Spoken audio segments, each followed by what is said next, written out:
Alright, so kita lihat Mr. Wega. Dah round yang ketiga masih lagi bertenaga. Manakala kita lihat pasukan Blacklist kita berada di luar bulatan. Semakin jauh bulatannya untuk mengejar kerusi sebentar lagi. So muzik akan diberhentikan pada bila masa saja. So arahan akan datang daripada Izzat sama ada untuk masuk ke dalam safe zone ataupun tidak.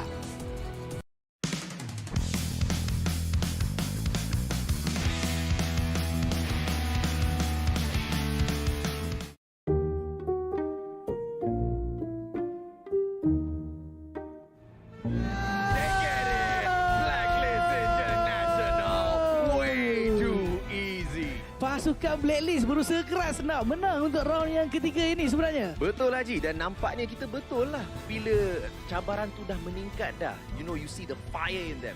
When the going gets tougher, it looks like Blacklist International just gets stronger, my friend.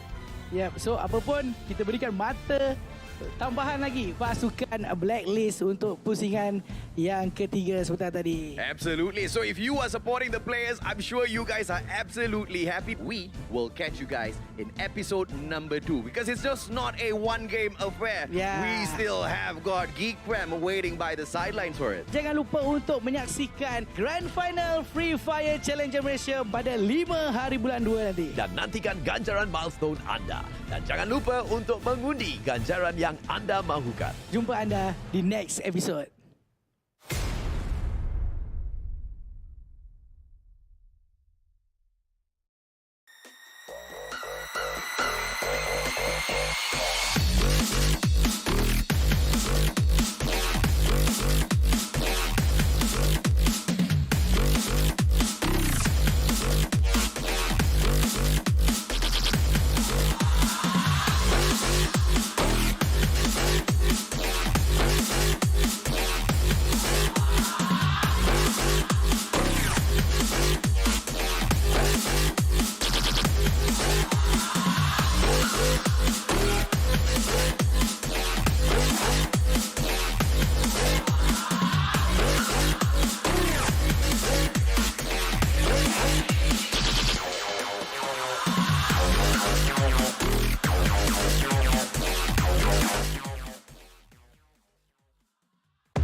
The glue walls just trying to stay stay alive. They pick each other off, but Bicker just knocks him back down again. You get back up and he's gonna knock you down. Geek Fam not giving them any spaces. Big Rumble is stuck under this bridge. So the flank that is, but nobody's died yet, which is the weirdest thing. Yeah, if Cobra gets caught right now, he's most definitely gonna die because the guy has got no more glue walls on him. Cloud's taking the fight up. Oh, Vegeta! Sorry, Raw. Donkey now holding on to an angle. Won't be able to spray down no build. Cannot take the kill just yet. Here comes Gas for the backup, but Gas gets sprayed down as well by the one and only Donkey. Ariel comes through. One guy from the top. High fence now going in for the shot, but it's a 2-on-1 situation. Imira with the backup, and it just looks like no escape. Umbrella will not be able to escape. Sorry, Raw. Now you don't. Like, you had a hard time just even drawing a beat on this guy, but no, look at that ambush from Shark just jumping in from the roof. Gave him no chance. Yeah, plays just not turning around in time. Shark now right in front, but the shotgun of error. Ooh, and Shark backed away in the nick of time. And the double vectors! But Metrix now overcoming this situation really quick. Mocha with a shotgun. Pikai down on the ground, taking a 2-on-1 situation. Perhaps a little bit of distraction will do Gamora a lot of good. Cyber with the game of survival. But it would be Secret Expert that nails the final one. Kepantasan, ketakasan dan kepintaran adalah syarat untuk memenangi cabaran ini. Siapakah yang akan memenangi? Adakah pasukan pemain kita ataupun Mr. Wega?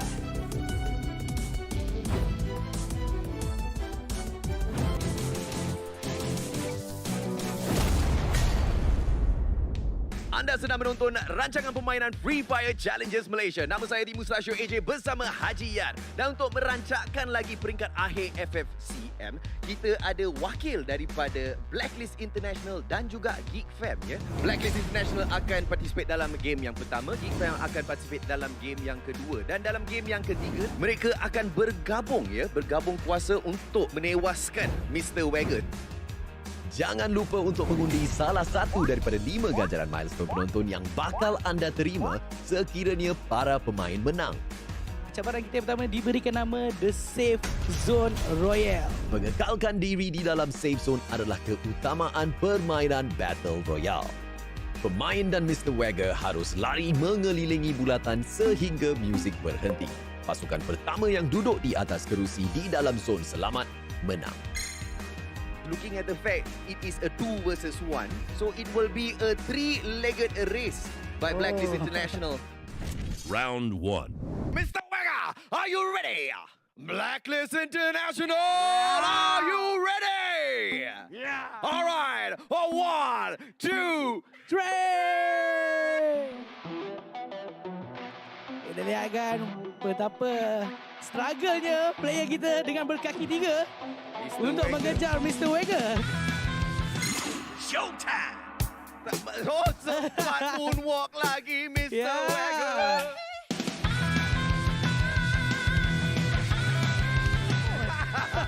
Blacklist International tidak dapat menangkap the one and only Mr. Wagger. NANI? お前はもう死んでいる。 They almost mampu menolak kerusi, tetapi Blacklist International tidak mau mengalah. They get the victory.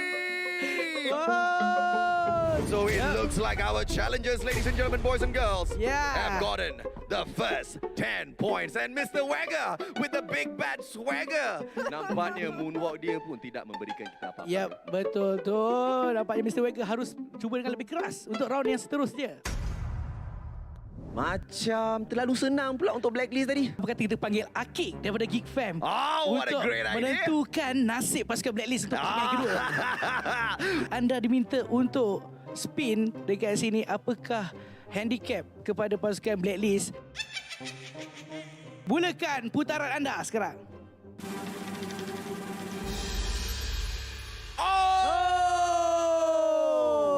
So nampaknya tidak boleh berkomunikasi lah kali ni. Selalunya kalau final zone tak ada komunikasi, mereka akan mati di dalam zone. Round 2.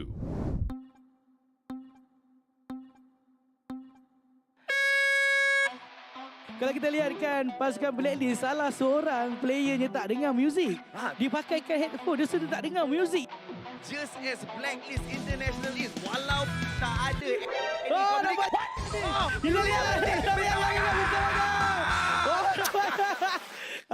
Nampaknya agak lambat sedikit kita punya pemain daripada Blacklist untuk mengesan bunyi yang telah pun diberhentikan. Dan Mr. Wagger sangat alert kali ini kerana memberi pertolongan secara putaran tadi kepada Mr. Wagger dan akhirnya memberikan mata penyamaan buat Mr. Wagger. Let's see what happens in the final round. And this time we have Izzat daripada pihak Geek Fam. Izzat akan menentukan nasib salah satu player daripada pasukan Blacklist National. Alright, so Izzat silakan. Roda musibah, musibah besar, musibah. Oh my goodness. Yes, mereka kena lagi jauh berbanding Mr. Wagger. As the challenges get more difficult, Yep. Blacklist International gets even better. So, dah bersedia ke untuk pusingan yang ketiga? Are you ready? Wow. Alright, and go! Alright, so kita lihat Mr. Wega. Dah round yang ketiga masih lagi bertenaga, manakala kita lihat pasukan Blacklist kita berada di luar bulatan, semakin jauh bulatannya untuk mengejar kerusi sebentar lagi. So muzik akan diberhentikan pada bila masa saja. So arahan akan datang daripada Izzat sama ada untuk masuk ke dalam safe zone ataupun tidak.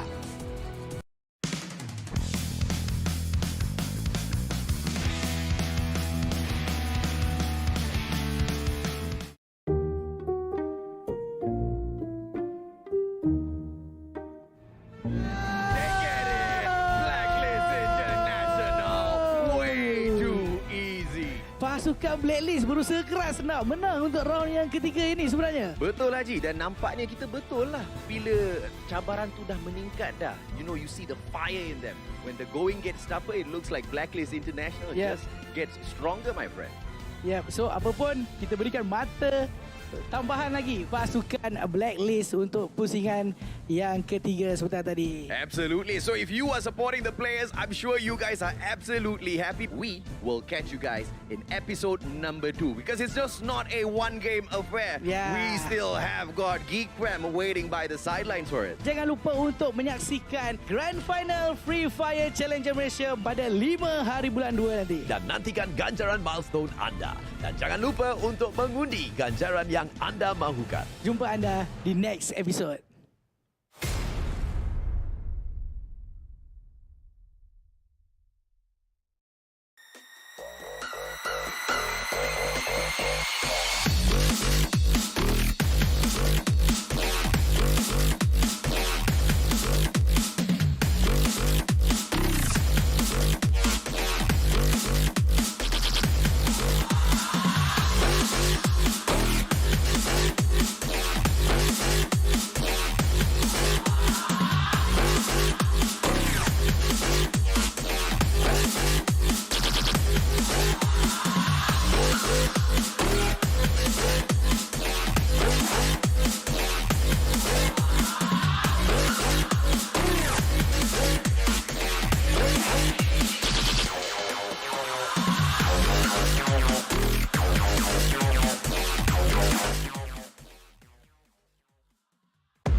The glue walls just trying to stay stay alive. They pick each other off, but Vicker just knocks him back down again. You get back up and he's gonna knock you down. Geek Fam not giving them any spaces. Freedom Rumble is stuck under this bridge. So the flank that is, but nobody's died yet, which is the weirdest thing. Yeah, if Cobra gets caught right now, he's most definitely gonna die because the guy has got no more glue walls on him. Cloud's taking the fight up. Oh, Vegeta! Sorry, Raw. Donkey now holding on to an angle. Won't be able to spray down. No build. Cannot take the kill just yet. Here comes Gas for the backup, but Gas gets sprayed down as well by the one and only Donkey. Arrow comes through. One guy from the top. High fence now going in for the shot, but it's a 2-on-1 situation. Imira with the backup, and it just looks like no escape. Umbrella will not be able to escape. Sorry, Raw. Now you don't. Like, you had a hard time just even drawing a beat on this guy, but no, look at that ambush from Shark just jumping in from the roof. Gave him no chance. Yeah, Blaze just not turning around in time. Shark now right in front, but the shotgun of error. Ooh, and Shark backs away in the nick of time. And the double vectors! But Metrix now overcoming this situation really quick. Mocha with a shotgun, behind down on the ground, taking a 2-on-1 situation. Perhaps a little bit of distraction will do Gamora a lot of good. Cyber with the game of... What is up, ladies and gentlemen? This is the Free Fire Challengers Malaysia Season 1. We are already on week 3, day 2. The group shuffle has already happened, and we have seen a lot of very surprising results from some of our underdogs and, of course, our veterans as well. My name is Husky, and alongside me is, of course, Danley once more to bring us the rest of the show. How are you feeling going into this evening? Hey Husky, how you doing? Hey. Just a heads up, I can't hear you. You've muted yourself Wait, I bit... on Discord. On Discord. Oh, okay. Hey! Hold on. Okay, I can hear you now. I am so sorry, but the introduction did went through. Yeah, I was just asking, how are you feeling going into this, right? We have seen the group shuffle. We've seen some pretty surprising results, from the veteran teams. Of course, some underdogs also showed up huge as well. The overall standing by the end of yesterday did prove that this group shuffle is very much necessary to upset the balance of the group of death from previously from Group C. So I want to hear your thoughts on that. I mean, I'm always a big fan when it comes to group shuffles because at some point you do need to mix things up a little bit, and some teams get very comfortable in their groups at some point, right? Like you start to see these teams, they're really loving their groups, they're getting so many points. Then you go through the shuffle and it's like they have to adapt to completely new teams that approach the game absolutely differently. And I feel like it's a really good test to see which teams are really flexible in terms of playstyles and what teams sort of get stuck in terms of how they like to play, the way that they approach the teams. Is there maybe a team that's coming into their group that absolutely counters their style of play? And we do see that sometimes. But speaking of these teams, we're going to talk a little bit about what they are aiming for. Now, these teams, they aren't aiming for the grand final, which is going to happen after the league stage. But of course, placements in league stage is just as important because not only are you going to be qualifying for the grand final, but you're also going to be making a little bit of money along the way. So teams that end up being in first place is going to get 7,500 ringgit, second place 5,000 ringgit, third place 2.5k, same with fourth, they get 2k ringgit, same with fifth, and then as you go down there's going to be lesser and lesser money to play with. But Husky, if anything, these teams, like, this is just a stepping stone, right? Like, you're aiming for that grand final because the grand final has the big money. Yeah, absolutely. And of course, for teams who are not really performing that well in the group stage, I think that they definitely shouldn't be discouraged because, like you mentioned, when we look at the prize pool for the grand finals, it is going to be an absolute of a banger because for first place, the team will walk away with 45,000 ringgit. Delicious. In second place, the prize pool gets cut in half, 20,000 ringgit for the team that ends up there. For third place, they get 10,000. Fourth place is 7,500. Fifth place will be 5,000. Sixth place gets 3,000. Seventh to eighth, they get 1,000. 9th to 10th, they get 750 ringgit. And of course, if the teams end up at the bottom of the barrel, they still get to walk away with 500 bucks. Yeah, so these teams, they still have something to work towards. Yes, maybe you don't get out of the league stage in a position that you want to be in, but we're aiming for that first place. Heck, even second place has a really juicy prize pool to work with. So these teams aiming for that grand final, but only 12 teams are going to be making it to that grand final. And we definitely have more than 12 teams competing today, Husky.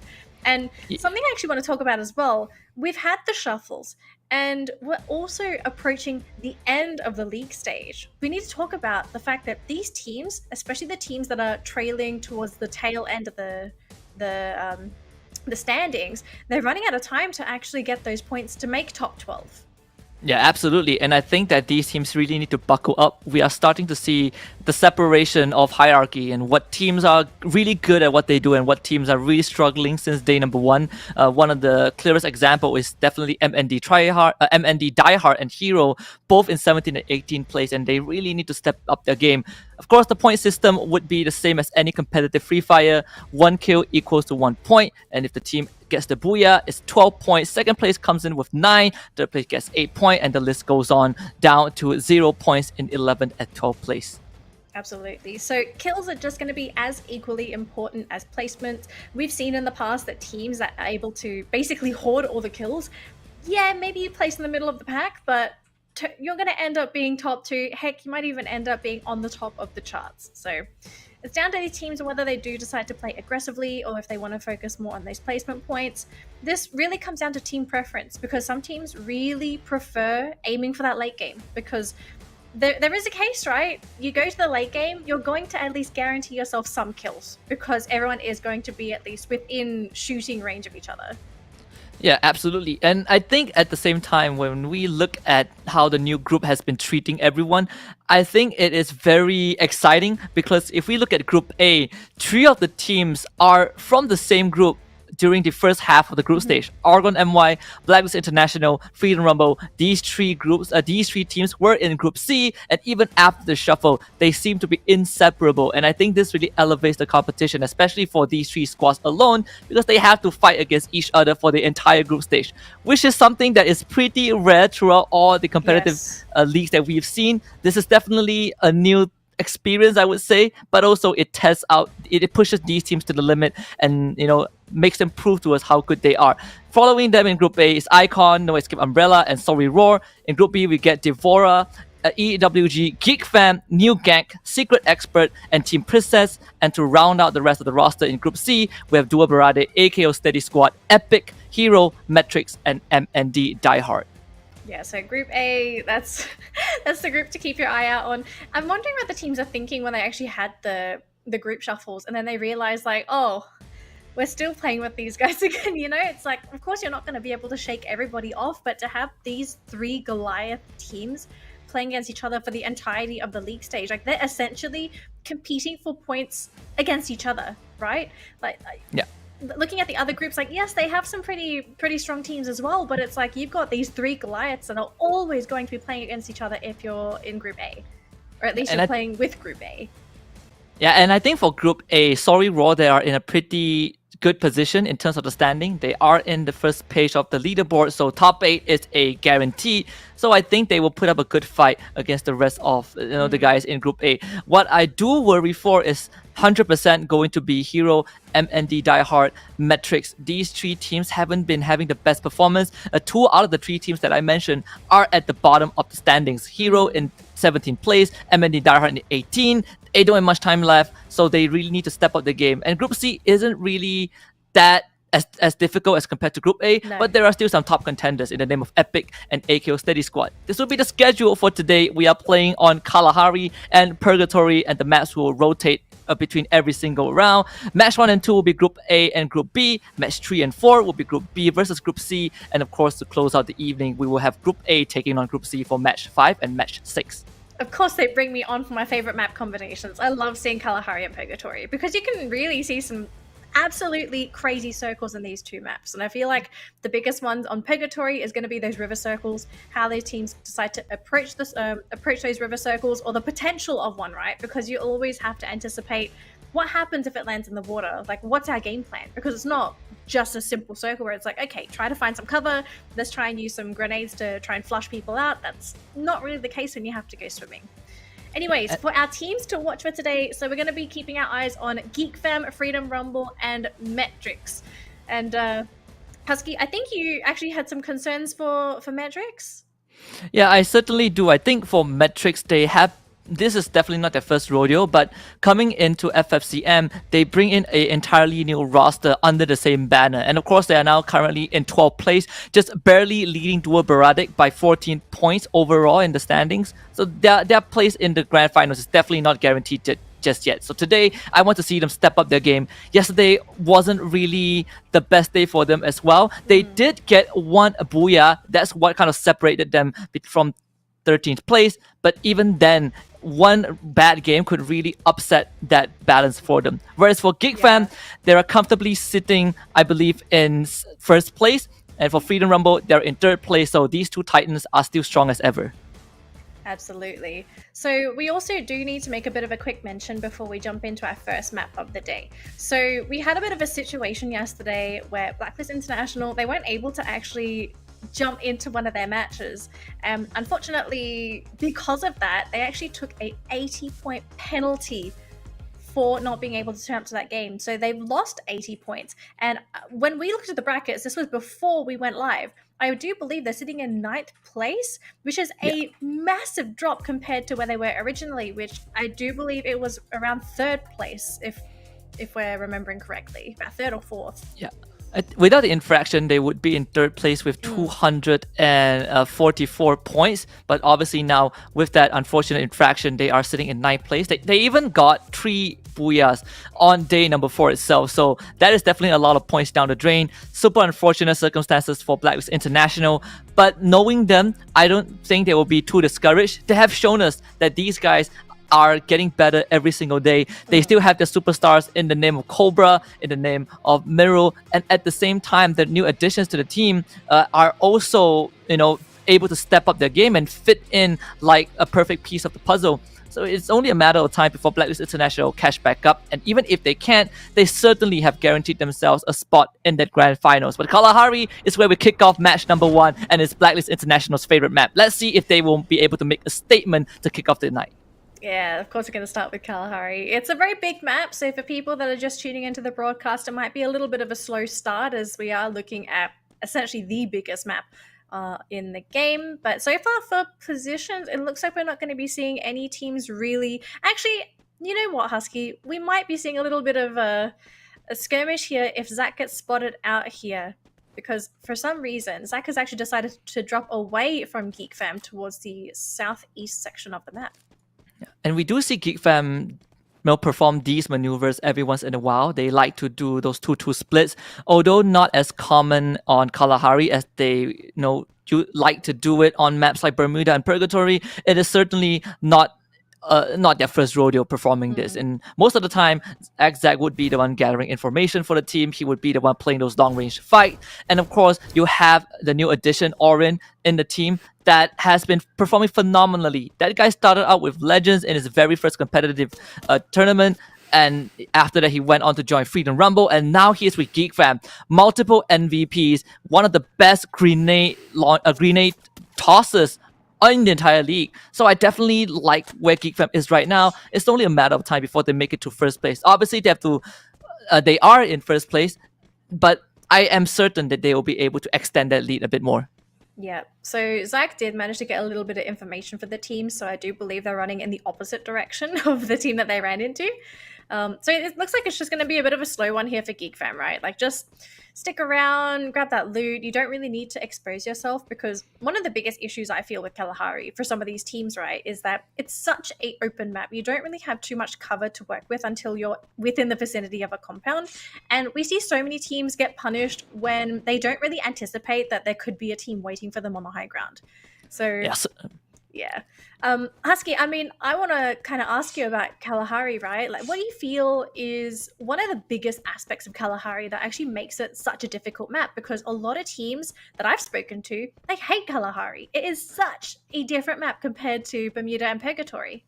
And I do resonate with that sentiment. I think a lot of people, not just the players, right? Some fans, even, other broadcast talents, they don't necessarily pick Kalahari as their most preferred map. And I understand why. It is an open map. You have to really prioritize those high ground control. So it makes maneuvering the map slightly more different compared to, for example, on Bermuda or Purgatory, where having a vehicle kind of solves all your problems. On Kalahari, you can't really do that. If you expose yourself, if you make a bad rotation, people standing on vantage points can easily pick you off, which makes it really unique. And it has a very, different dynamic to it, and how you want to approach those mid-game engages and how you want to approach those mid-game decisions. But it also kind of challenges these teams to expand their playbook a bit. And this is why teams who excel in Kalahari generally have a better understanding of how to play the other two maps. Yeah, so far it looks like we're going to be seeing No Escape sort of go in for a bit of a poke. So they do know that there is an enemy team here and they're hungry for a couple kills, but we'll see if they're able to get it. It is early on, so these teams, they are not fully equipped. They are still looting as we've just started the match, but we could be looking at our first kill of the day, Husky. Yeah, and it will be No Escape Umbrella against Sorry Raw. Both teams are currently in group number A. And of course, for Sorry Raw, they are actually in a pretty decent spot. 5th place with 188 points. A small gap between them and Team Princess, and of course, between them and Secret Expert. But I think Sorry Raw has definitely shown considerable improvement since the last time we saw them. Last time they were kind of just cannon fodders. They were fish food for all the bigger teams. But right now, they are performing exceptionally well. But for the side of Secret Expert, not so lucky. They've already lost Ibnu and Shots GG is on the ground. The rest of the team, they will have to build. That is so unfortunate too. Like, the game has just started, you're down to half your team, and it looks like we're actually seeing a little bit more of ACM. Sorry, Raw, this poor guy, he's all alone. He's going to be pursued by Ipans. Actually, is he going to pursue? It looks like they're just going to leave him. They realize that the rest of the team, they're fully exposed, and Husky, it looks like we're going to get a couple drops here. Yeah, and No Escape Umbrella able to get the revive onto Aaron, and they even get some retaliations, but 2 members from No Escape Umbrella are gonna drop down. iPass does get dropped eventually, but Sorry Raw, they are gonna continue that skirmish and try to get as much members as they can, as iPass will finish off Boy Bro. But No Escape Umbrella, they've gotten more than what they came for. 2 kills compared to Sorry Raw, who only walked away with 1. So I would say it's a minor victory for No Escape Umbrella, but now it is going to be a secondary challenge for them to get out of this predicament. Those long range are definitely going to help. Cass is taking his shot, but there are a couple of glue walls from the side of Sorry Raw to keep them safe and allow them to rotate as far away as possible into those buildings, and the 2 remaining survivors will be able to do so. So Sorry Raw kind of biting off more than they could chew, and No Escape Umbrella made them pay for it. Oh, actually, we're going to be seeing our first team elimination here, Husky. And we're only 5 minutes into the match as well. So, very, very sorry to that team. I believe that was Secret that actually went down there. We saw them actually getting picked off early on. I do believe that was the team that actually had their team pretty much split apart with only 2 members. So, it's our first elimination right off the bat. But yeah, poor Sorry Raw, they're just under all this harassment from No Escape. But I do believe they're going to be able to get out safely. I have to say, though, this is a pretty big commitment from No Escape, right? Because you've basically given away one of your own team members to grab 2 kills, which, yes, it's not too bad, but this early on, it's a lot to give away.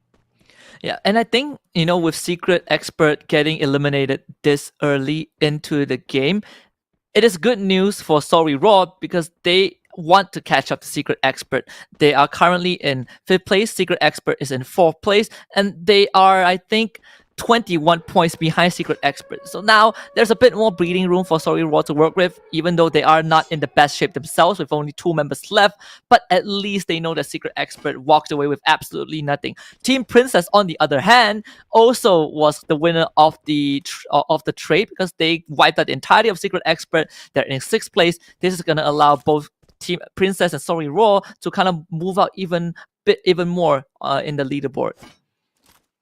Oh, looks like Geek Fam, they may have spotted Team Devour here. Zach's in position on the high ground as well, so all it takes is for someone to stick their head out and we could be seeing a bullet to the head here. Yeah, this is going to be pretty interesting, looking at how Geek Fam plans to approach this whole potential skirmish. You have Exact already on top of the tower, and of course, knowing Geek Fam, they are not shy to take these pot shots. And of course, against a team like Devora, it is not really the biggest threat, at least to Geek Fam, and you can see that Orin is already going to go in for the push. Shotgun in hand, does have some speed boost to work with, and Exact from above will be able to down the first member of the side of Devora. And I don't think Devora has any sort of room, any sort of capacity to even retaliate. 2 more of Devora's members go down, and this should be a crippled team running away with their tails between their legs to try and catch up, or at least to try and run away from Geek Fam, because they really want to survive this, and only Cyber will be able to make it out. Geek Fam, though, not willing to give up this pursuit. They will try to chase down Cyber. He is super low, does have the glue wall to work with, but it's only a matter of time before Geek Fam cleans him up. And Devora, they have been effectively eliminated. Geek Fam with 4 swift points to start off the evening, and Exact claims 3 for himself. The positioning was sublime. Exact getting himself on top of that watchtower, and where he was able to provide those suppressing fires, provide those backup to his team when they went in for the push. Devora certainly did not expect that, and it was their eventual downfall. Just Geek Fam with perfect execution to bring in 4 points this early on for the team.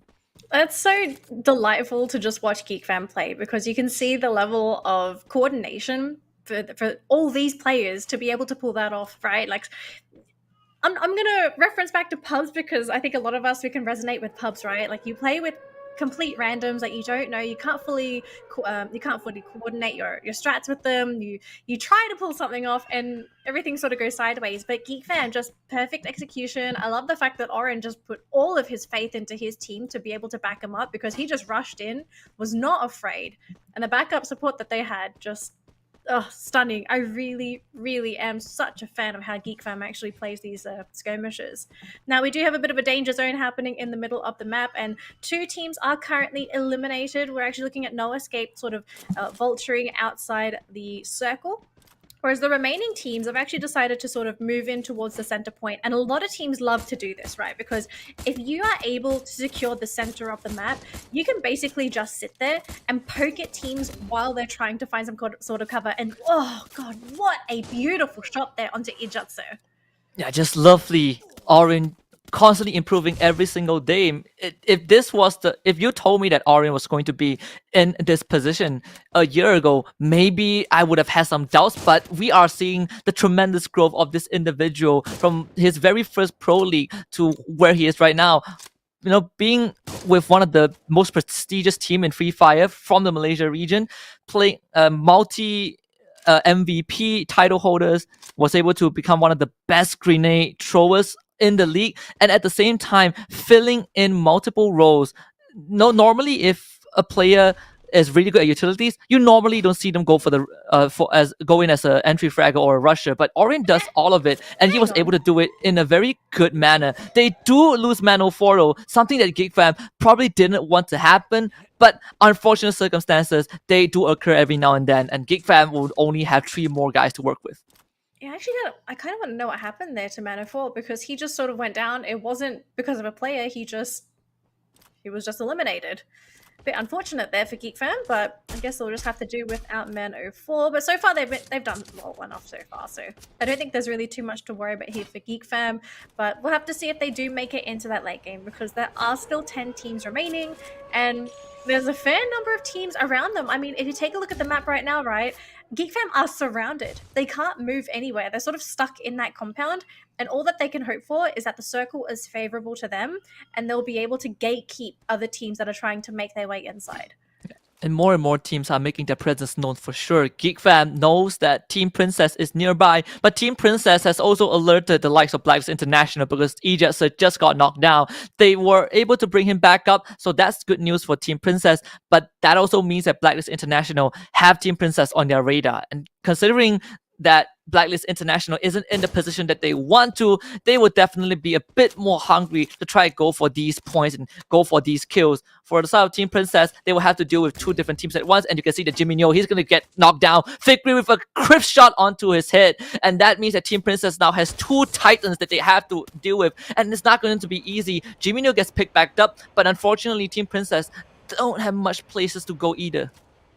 Yeah, they really don't have anywhere to go. They need to commit into Geek Fam, or they got to figure out a way to sort of back out of this. But take a look at the map, right? There's another team that's actually scouting around on the northwest side of the map. So if they do try to go that way, it's not really favorable for them. And also, if you look at the circle, you don't really have anywhere to go, right? You've got to go between Blacklist and Geek Fam, and that is just not a place you want to be going towards. If anything, though, I'm actually curious to know during the next circle after this one, what's going to happen here? Like, where is it going to end up? Because it's getting close to a bridge here, Husky. Yeah. The only 2 teams who are not really involved in any gunfights are probably New Gang on the south side, and as I say that, New Gang will get the first knock onto Man from Icon, so perhaps that is that the truce will be broken pretty soon. Freedom Rumble is going to come in from the southeastern side, so they will make contact with Geek Fam very soon. Just now when we looked at the radar, there are gunshots everywhere, so this is not just a 1 versus 1. It's not just Team A against Team B, it is Team A against Team B and Team B against Team C. We have multiple parties in this conflict. And unfortunately, the circle closing in doesn't make it any better. 10 teams left, 34 survivors remain, and we are about to head into phase number 4 of this very first match. So it's going to be a bloodbath in the coming few minutes. Oh, it is, especially once you know what that next circle is going to be. Oh, Orin actually getting a big hit to the forehead there by Vegeta.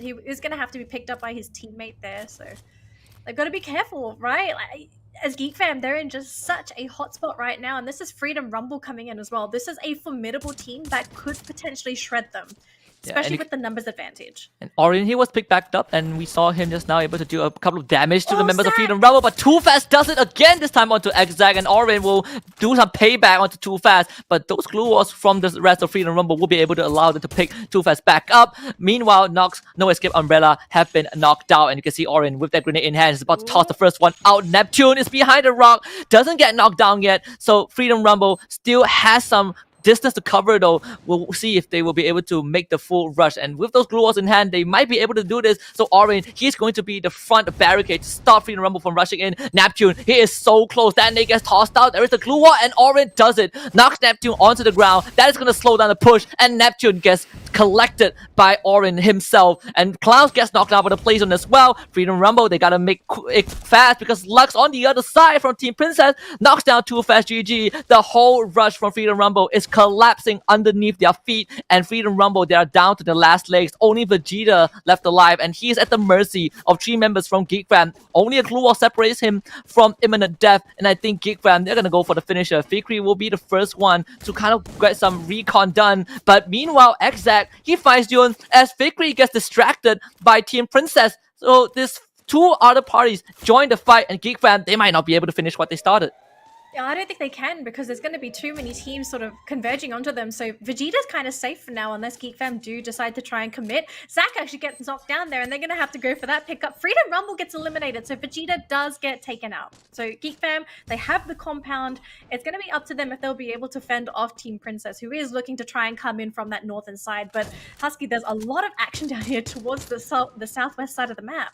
And Argon and MY are about to make their appearance as well, kind of sandwiched and pincered from 2 sides by EWG. But unfortunately for EWG, they only have 3 members to work with, and the Rabbit will start it out by taking off Fichen. Cobra will finish off Kenzie, and that's New Gang out of the picture. Chill with a good shot onto Jace, and that will be that watchtower getting exposed to the members of Argon and MY. And you can see the rush coming in as well. They can't really pick Jace back up, and Sparks with a good nade to knock Mantai onto the floor. And Fall will be the last survivor. He will try to at least get a couple of points, but EWG will not stand. Sparks and the Rabbit work together to knock out East Wolfgang from this game, as Cobra alongside Sharks, they will go toe-to-toe. Blacklist International taking on Sorry Raw, but it seems like Blacklist are coming out on top, and Sorry Raw at the mercy of the Cobras.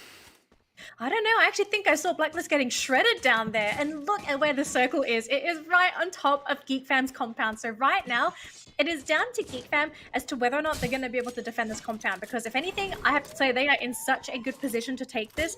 It also comes down to the teams and how they decide to actually get into this circle. As Cobra almost getting taken out. He is, I believe, the sole survivor of Blacklist International. Team Princess are going to be the ones to gatekeep him. If they can eliminate Blacklist, that's going to be a massive team eliminated. Argon though, Pedro, oh, he's going to be taken out here by Icon members. And Husky, we are down to 5 teams, 13 players. This circle is not big enough for the number of players alive.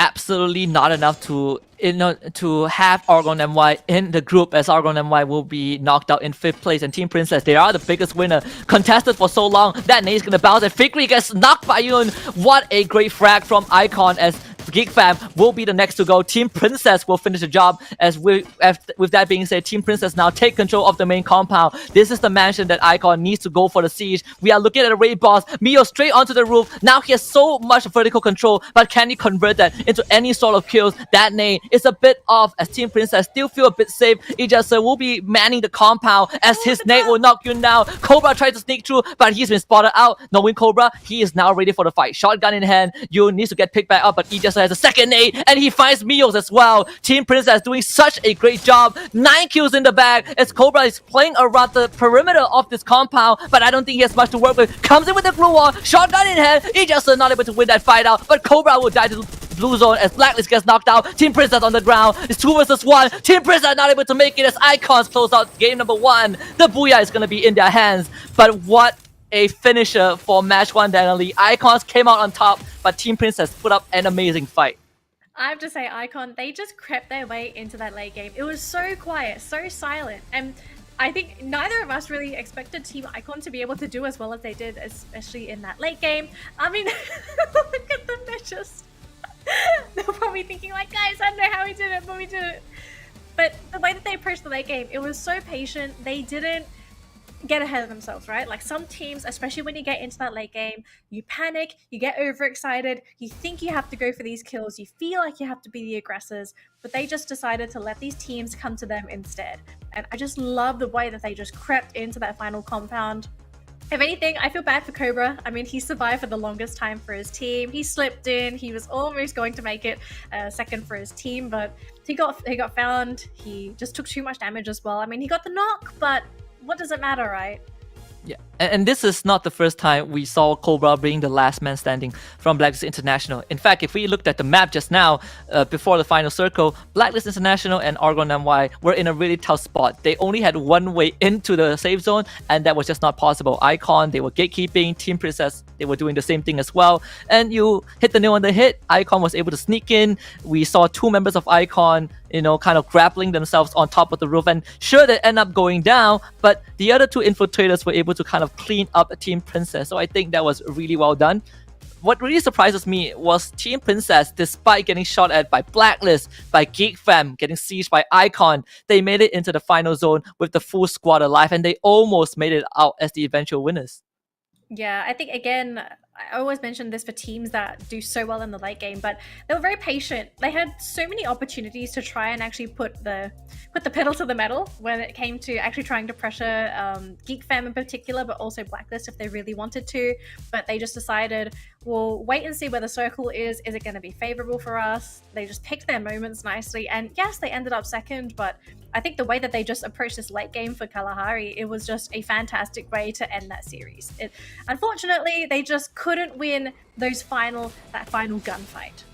Yeah, and that was probably one of the kicker for Team Princess. They will miss out on the extra 3 points from placements, but they do make up for it with the extra 3 kills that they got, over Icon. And Icon, when the league started, they definitely are one of the few new names joining FFCM, and right off the bat, I think Icon gave us heck of a performance. And even though they are in 11th place, we know that they will have moments of brilliance, and this game 1 was definitely the proof of that. The highlight reel is pretty much a mixed bag of every single team giving it their best shot. Argon MY had a pretty decent run towards the latest half of the match, but the blue zone was their eventual enemy and led to their demise. End of the day, Icon and Team Princess were the 2 teams that really took advantage of where they are, and they were not afraid to challenge Geek Fam. And I think that's something that most teams have come to evolve and learn, that even against the best team, you have to take your chances. And Team Princess were the one who made the first move.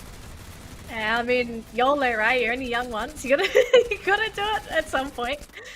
So that's going to be our first game done and dusted for our first 2 groups of the day, but we still have another match to go before we head on over to our next matchup, which is going to be B versus C.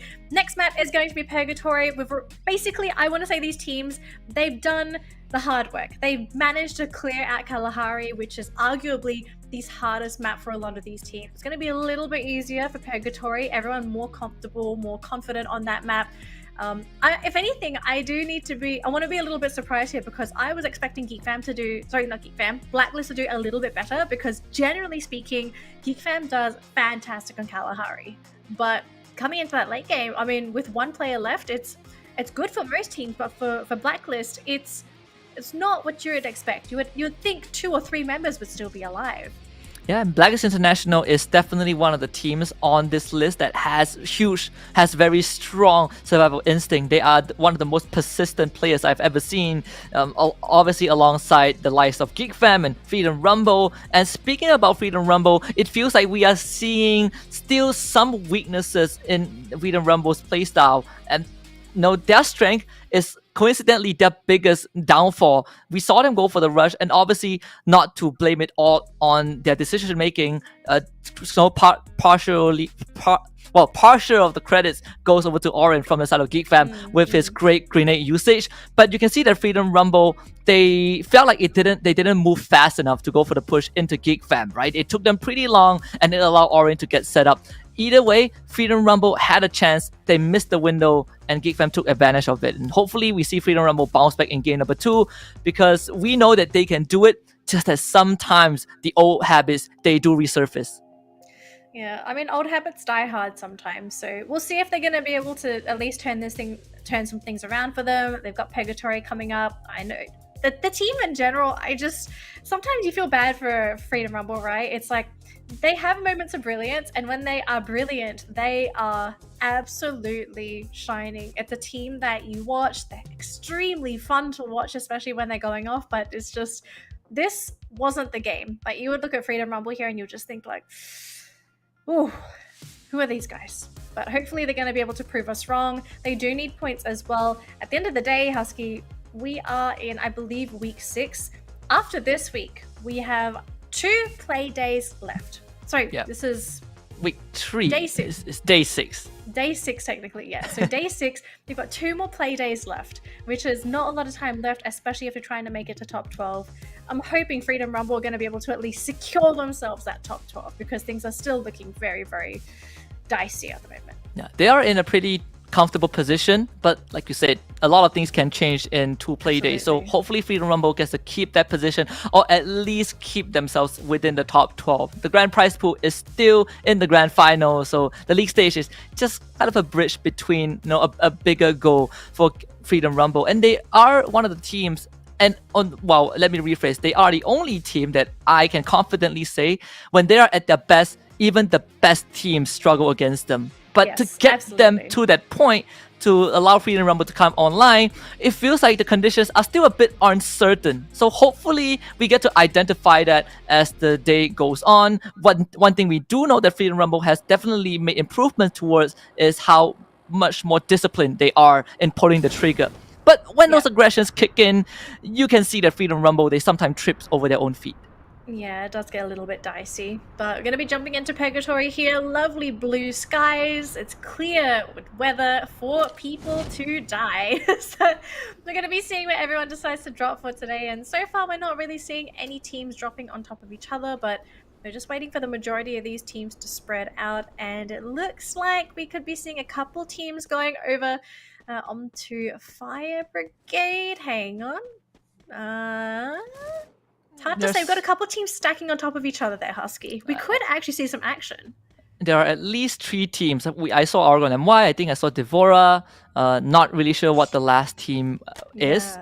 We'll find out in a bit. If the kill feeds start popping up with kills, then maybe yes. Oh, Argon MY is definitely one of them. Devora kind of running into Pedro, but he's the only one with a weapon, so he's going to be able to chase everyone away. But Pedro so far, no luck in finding any knockdown. Finds Ash somehow, and you can see that the members of Devora, they want to make a difference, but Neki just runs straight into those slug shots. And unfortunately for Devora, they have no business trying to take on Pedro. And this man, he held his ground. Now reinforcements are coming in, and unfortunately for Devora, I think they don't really have much more time to work with. I think they're going to just have to let these 2 players go, Husky. I mean, they only had a grenade to work with, and I love that Pedro, he was expecting a grenade to come in, and I think it was just really great foresight to, sometimes you get a little bit excited. You have a weapon, the other team doesn't. You think, okay, these guys have absolutely nothing, but he anticipated the grenade. Loved the way that he was able to juke it, grab the 2 kills for his team, and Devora are just crippled this game. And look at this Argon, they're just going to bring the rest in with a vehicle and be like, guys, it's only 2 players left, let's grab these kills. 4 easy points to start off this map. Yep. The Cyber does have a vector to work with, but not like it matters too much. In those long-range fights, as Chill will be able to clean up Devora. Only 2.5 minutes in, and Devora have already been sent back to the lobby. A very, very rough start for the team. And even in game number 1, Devora didn't really have too good of a run. In fact, they ended up in 10th place with only 2 points. So, over 2 rounds, they only got 2 points. It's not exactly the position that they want to be in. But against Argon MY, sometimes when you hot drop, it's a 50-50 dice roll. And in this one, it's Argon MY that came up on top. Yeah, very unfortunate there for Devora.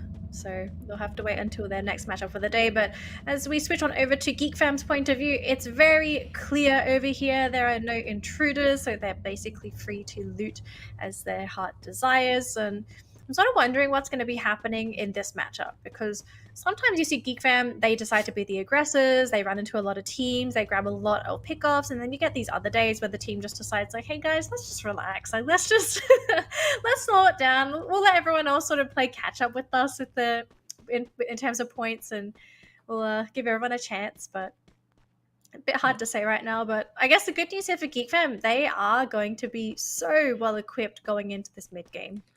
And for Geek Fam, they have some similarities with Blacklist International, where they are one of the few teams that have not really been challenged, in terms of drop zones.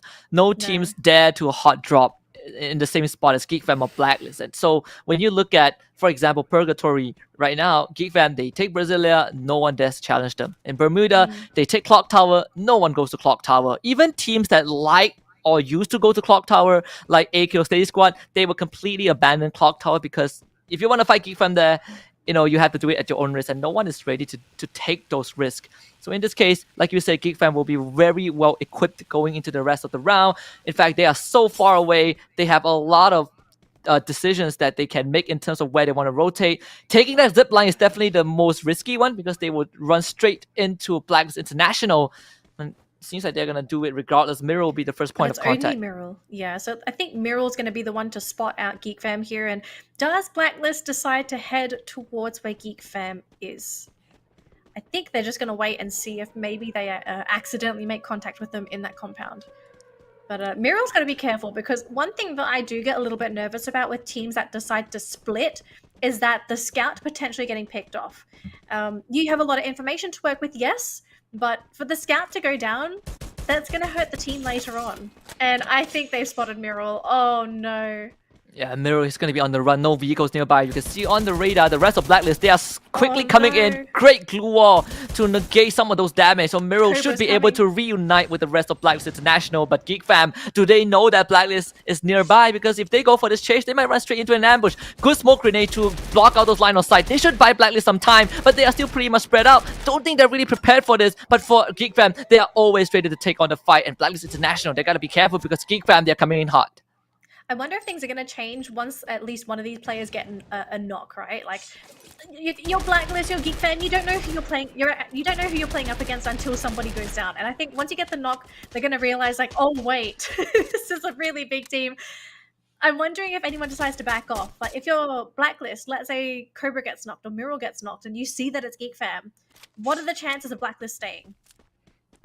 I think, knowing Blacklist, they probably would stay if they know that they can take the fight. But for Argon and why, that is a question that they have to answer right now. Spark and Arabic, they should be able to get picked back up. Spark being the first, and Arabic needs some assistance. You have, Secret Expert on top of the hill, and Pakaji will knock out Pedro this time. So Argon and Y, they're not exactly in the best spot. They do have 5 kills to the name, 4 from Devora, but this might just be their final resting spot if they don't find a solution to this. Those glue walls can only buy so much time. Arabic has to get picked up first, but those spam shots are making it almost impossible for Argon and Y to get anyone back up on their feet. And at the end of that, they lose 3, and Chill will have to run away.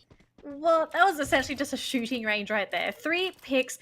And what really sucked there for Argon was just that they had no angle to even contest to try and at least do something back, right? Like, they had a grenade on hand, but no one was in position to potentially throw that onto the high ground. So 3 easy points. And unfortunately for Argon, you've got 1 player remaining, which means they're going to have to try and play for that late game.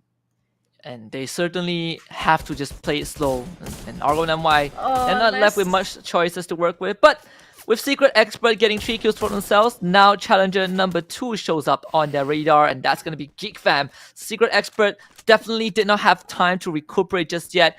Thankfully, Geek Fam decides to just hang around campsite. It doesn't seem like they are going to go in for the rush just yet. So Secret Expert, they still can make the decision to back off before Geek Fam goes for the eventual push. And it seems like Geek Fam, they have not really stopped per se. They are constantly on the move, like a bunch of Nomad and Taken. He is going to be the first point of contact. Oren does get shot by Taken, but not down just yet. Whereas the rest of Secret Expert are actually super far from one another. Yeah, let's see if they're able to get that knock onto Taken, because he's the only one that's even causing any kind of grief for Geek Fam. But it seems like for now, actually, Secret, they want to retreat. They're not even going to stick around. They're just going to say, right, you can have campsite. We're not even going to bother contesting for it. You can have it. We'll find loot elsewhere. And instead, I think they may have actually given Geek Fam some more food to work with. But let's move on over to the other side of the map here as we actually take a look at EWG. And they're about to run into Team Princess. I think this is actually going to turn out really badly for them if they can't get out. EWG, they already lost Monito. So this is a 3 versus 4, and Team Princess, they are on the hunt now with one of the members perched up on top of the roof. I think EWG, they will have to fight their way out of this. Tua is going to turn the corner, run straight into one of the members of Team Princess, and it seems like they're just running circles around him, and even with the bait and switch, Tua just got toyed like a rag doll. Jimmy Neal will pick up that kill as EWG finally was able to make it out with 2 members left alive. But look at it, Orange, just the peek, the jiggle, the counter strafe, all done in perfect unison. They do have Exact on the ground, but can No Escape Umbrella finish this off as Geek Fam? They will be able to knock down one, but Cass finally knocks Orange down. So Geek Fam, they have 2 men standing as we get kind of a pseudo truce as man number 3 gets knocked. Feels he's not ready to give up just yet, but Man04 breaks the glue wall. Another one gets put up. Man04 swings the corner, knocks down Cass, wants to go for the second knock. Orange gets a spray down as the rest of No Escape Umbrella runs straight into the crosshair of Geek Fam. And now No Escape Umbrella, they're on their last legs. iPass does knock down Orange, drops the glue wall, wants to go for a bit of a secure. Man04 will swing the corner. The spray for the double vector is on point as X-Stack gets knocked,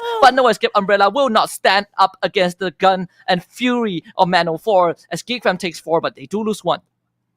Oh, that was so close. I was thinking, oh my gosh, has No Escape actually got this? Are they going to potentially eliminate Geek Fam? But oh my goodness, they just miss out. And they also miss out on a number of kills, but also wiping out essentially the biggest horse in this race.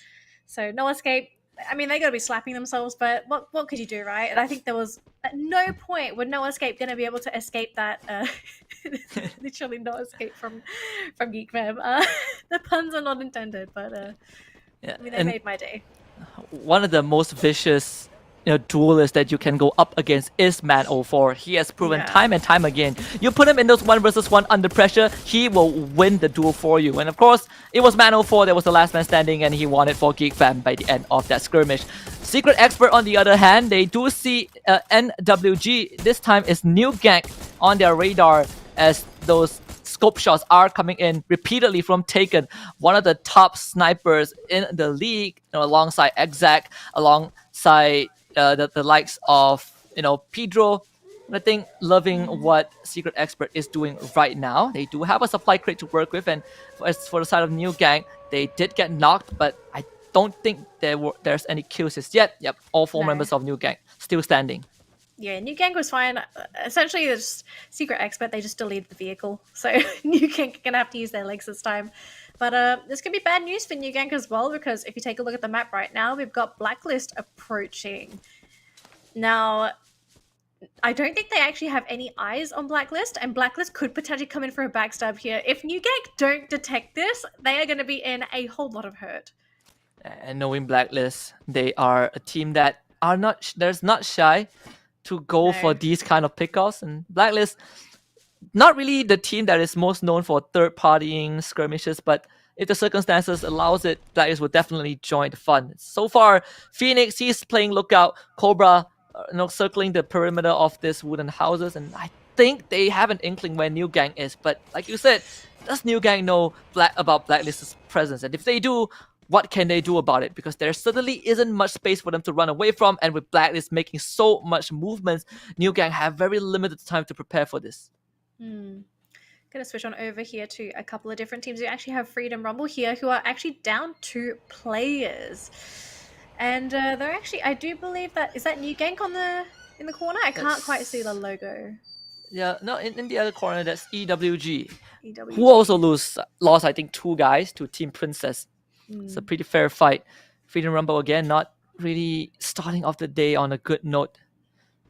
It's playing around Ski Lodge, and Ski Lodge, I feel like it's one of the few locations where if you get your resources, just get the heck out of there if there's another team around. There's not really an escape point from Ski Lodge. One way in, one way you out. Get boxed in. Yeah, it really sucks to actually be in Ski Lodge, but we'll see if anyone's able to get out of there. But looking at the team so far, so we actually have New Gang right next to Blacklist International within the circle. They are literally dead center, so I wouldn't be surprised if these teams actually decide to stay here. I just saw in the Ski Lodge here, Freedom Rumble hiding from EWG, and I think EWG either they are giving up this position or they aren't quite sure where Freedom Rumble is anymore. I do believe they have information now, though, as Neptune just going to completely reveal himself. He's like, hey, guys, we're still here. Don't leave. He did We gather want your heads. Yeah, and he did gather a lot of information for his team, and now let's see if he can convert that into at least a kill or two. Oh, but look at this. They're about to run into Team Princess. Uh-oh. Uh-oh, Team Princess on the high ground. They're starting to hear those footsteps. Lux will immediately see one of the members of EWG, and that's going to be Jay-Z. Unfortunately for him, he is stuck behind a tree, and early on we saw EWG kind of split up from one another. The grenades does get thrown in as Orin. He's only 60, has 62 health to work with, but the grenade launcher is out, and oh, you don't want to be in the watchtower, not when the grenade launcher is online. And two members from the side of Secret Expert will be knocked down. Certainly did not expect that to be the weaponry that Orin has, and only a knockdown to Man 04 does get picked up by Asip from New Gang. So Geek Fam, they didn't really walk out of that unscathed. They lost another member, and this time it's their star duelist. And kudos to New Gang for picking up that kill. Yeah, kudos to them. That actually crippled Geek Fam now. So this is going to be a very, very difficult late game for them, as we are now sitting on 9 teams remaining, 23 players, and Husky, we're actually running out of room here. There are a lot of teams that are trying to get themselves into a comfortable position for this late game. And look at this Donkey that's actually being hit by Yun, and I do believe he will be able to get that knockdown there. So it's just going to be John left for his team. It's going to be a very lonely road for this man, but he's essentially stuck here because of Icon. And Icon are in such a good spot to deny him this entry point. I don't think there's any way he can get in there. It has to fight, at least try and fight his way through. And of course, Yun does have a lot of grenades to work with. John does knock out Flame, so really good start for Sorry Roar, but there are still a lot more members that he needs to chew through, and Flame just gets picked back up by the rest of his team. And let's see what John can pull out of the hat, because there certainly isn't much time. Icon, the best maneuver is to just push him and clean him up, because you don't really want these third parties kind of disrupting the rest of the game. And you can see Mio with the sight in hand, and of course switches to that shotgun to finish off the remnants of Sorry Roar. But by doing that, Icon, they do abandon their initial position and put themselves out in the open, so they kind of need to fight their way back in. Team Princess with 7 kills in the bag was able to mop up another team with a quad kill onto Lux GX. Now they will have to make their way into the safe zone. Fortunately, coming in from the south side, they should be uncontested, but Blacklist International, we might not have the same story, because Icon, they're about to go in for the rush. Blacklist International, can they hold off this onslaught, though? 3 members of Icon running straight into a shooting gallery, and they forgot all about New Gang, who are just picking out scraps from afar. Madness get knocked down by the nade, as Kenzie and Fikain will knock out 2 more from the side of Icon, and Yun, unfortunately, will be the only guy left alive, stuck out in the open, left to dry, thanks to New Gang, kind of just constantly disrupting the fight as a third party, and Blacks International. They might not be happy with that, but we know that Icon is definitely not happy with that, as Freedom Rumble gets knocked out as well. I think at the end of the day, they didn't even manage to get any kills onto Blacklist. Blacklist still have their full roster, and Icon were just left hanging to dry. But what can they really do? They had to get in there. They were trying to deal with Blacklist. They just didn't get enough support from some of these other teams. I feel like their only entry point would have been if NWG were there also harassing Blacklist at the exact same time, so that they had to split their attention away. But unfortunate situation, but we are looking at some monster teams in this late game here. We have 3 teams remaining. NWG going to be sitting on the eastern side, but it's going to be Blacklist versus Team Princess, Husky.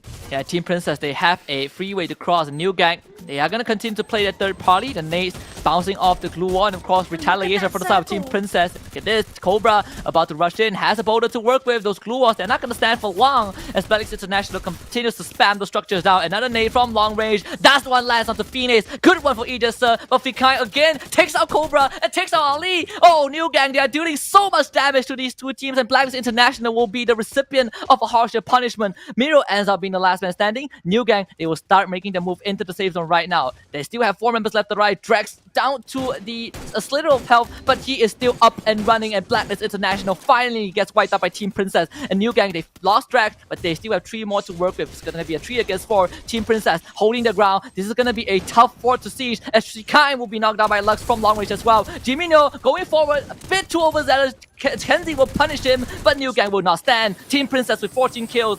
What they missed out in game 1, they make up in game 2. Is a booyah for Team Princess. Oh, what a way to end the game for Team Princess. And that was just such a great late game as well. The circle was absolutely in their favor. The absolute last circle was right on top of the skirmish between them and Blacklist International. NWG, they were just sort of sitting on the outskirts, hoping that these 2 teams would be able to actually shred each other apart. But what they didn't realize is that maybe they should have left them, you know, to do a little bit more damage to each other before NWG came in, because Team Princess, they had the full roster. I don't think any of the team members there really took any heavy damage. And another thing to take into consideration was that they had the high ground. Oh yeah, Having absolutely. the high ground, especially during that final circle, was so crucial for them. And for Team Princess, I think another good thing about this team is that when they started out the league, they were kind of ranked, you know, in the second half of the standing. Perhaps, you know, the best performance is 10th place. And all of us thought that maybe Team Princess, they had a couple of good games, but there's still a lot they need to polish on. Fast forward 1 week, Team Princess now sits in 6th place before the start of, you know, day number 6. They got 2nd place in game 1, that's 18 points, and now they got a total of 26 points by the end of game 2 with a booyah. So this team is definitely the one to watch out for. They have surprised even the top contenders, and I would not be surprised if Team Princess makes it into top 4 by the end of today. But overall, they have demonstrated just complete and utter understanding of how to deal with different type of enemies, and I think this group reshuffle certainly helped them out. Yeah, I mean, they're on fire today. They're going to be able to just sweep up essentially as many points as they want, as their heart desires. But we're going to go back and look at the replay for our earlier skirmishes. And I mean, we did see a very unfortunate situation here as D4R, they did try to drop in here with Argon, but they just didn't manage to get lucky with any drops at all. So they got shredded very early on, which gave Argon a lot of kills, essentially a whole roster of kills. Then just very quickly here onto EWG, they got they got shredded here by Team Princess. I mean, we knew Team Princess is actually going to be able to survive during that final circle, but man, this skirmish here with Geek Fam, this actually had me on the edge of my seat, because I thought this was where we were going to lose Geek Fam in 11th position, but they were able to just scrape by. Yeah, and it was a very close fight, right? We saw No Escape Umbrella really push themselves to the limit. They had the Vector Akimbo in the hands of iPads, and he almost made it. But again, against Man 04, it's not that easy. Geekfam did get punished throughout the entire game. They lost 1 member against the Escape Umbrella, and when they went in to finish off Secret Expert, they did end up losing Man 04. So playing the rest of the game with only 2 members isn't really the best situation that they could be in. Here we see Icon trying to go for Blacklist, but it was New Gang who really spoiled the fun for them. And just great recognition from New Gang. They did not need to be involved, and sure, they ended up in 2nd place, but the way that they maneuvered the late phase of the game was certainly impressive.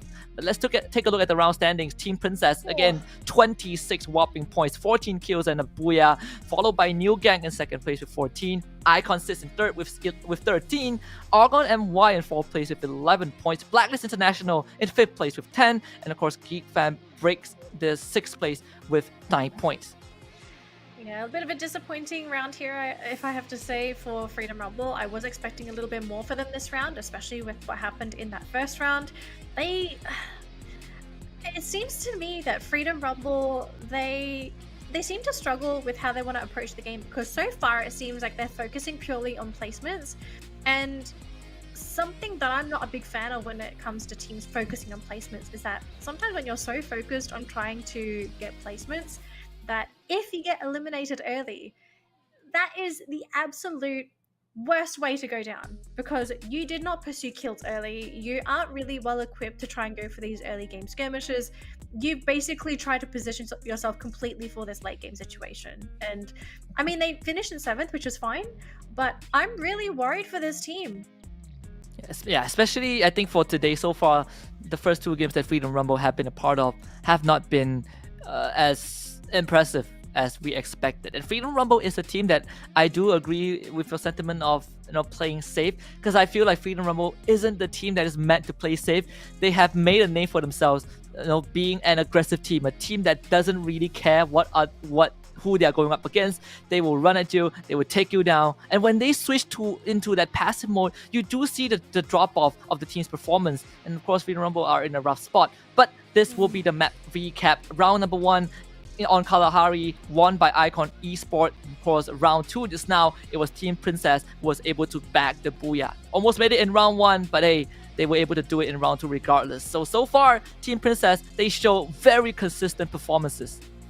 Yeah, they're on a roll. I wouldn't be surprised if they end up being the hot team of the day, being able to just secure all the points in their rounds, but we'll have to see in the future in their upcoming matches if they're going to be able to keep that going. But Husky, so far, I think we've had a pretty explosive opening 2 matches. This is Groups A versus B. Now, what's going to happen is we're going to be shifting over to our next matchups, which is going to be Group B versus C. Teams in Group A, they're going to have a break.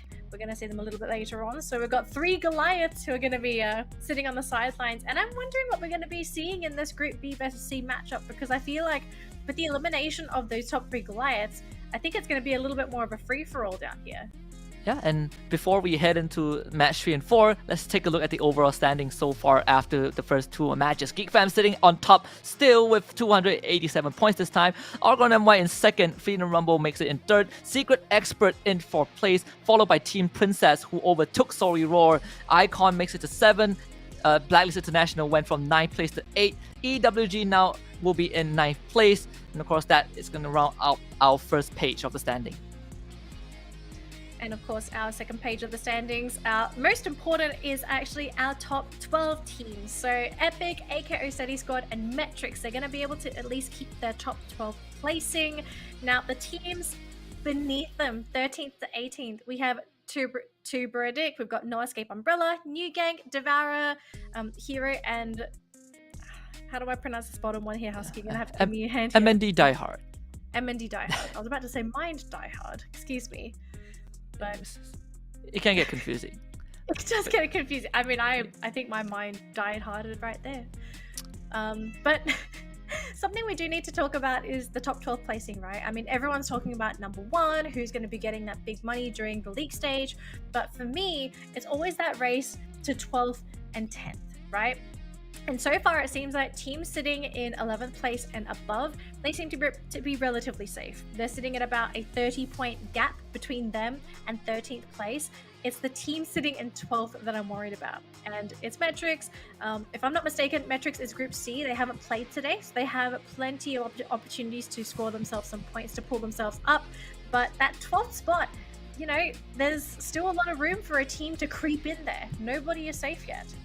Yeah, it is going to be the Wild West in the bottom, on the second page of the leaderboard. But this will be our match MVP for map 1 and 2. It's going to be none other than Lux GZ with 9 total kills and 1 assist. This guy's a one-man army, and he has been performing phenomenally throughout the entire league.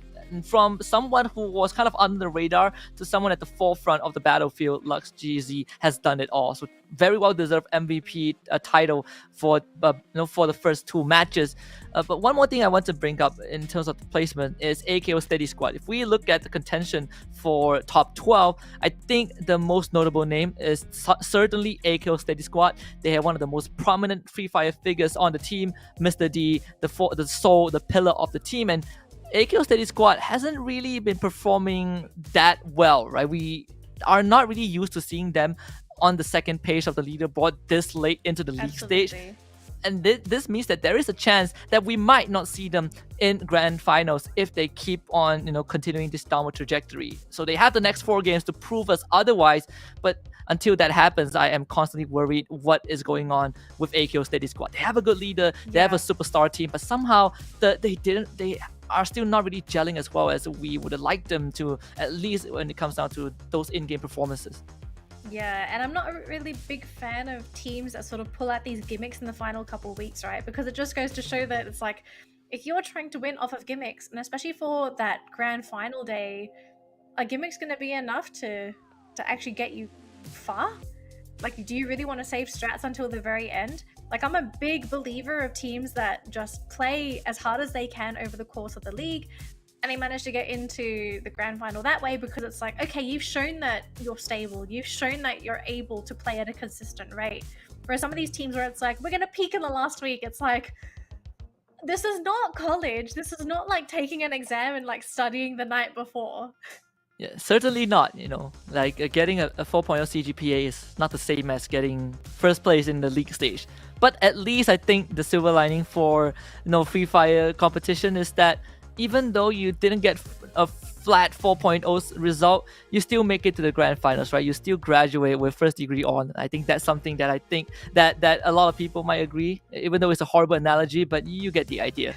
Though the only team that is ahead of AKO Steady Squad in Group C is Epic. AKO Steady Squad is in 11th place, Epic is in 10th with only a 4-point differential.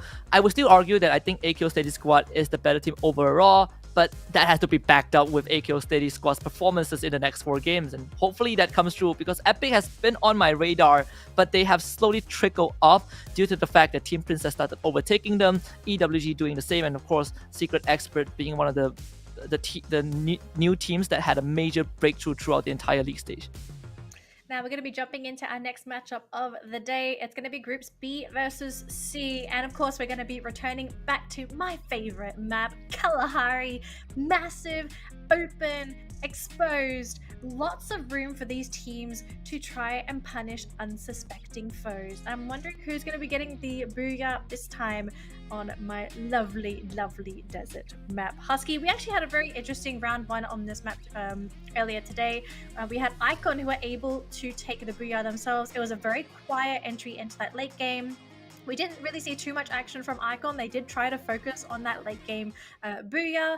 And I'm wondering if we're going to be seeing the same thing here from the teams in Groups B versus C. Are there any noticeable teams you feel that are someone we should keep an eye on, especially Kalahari?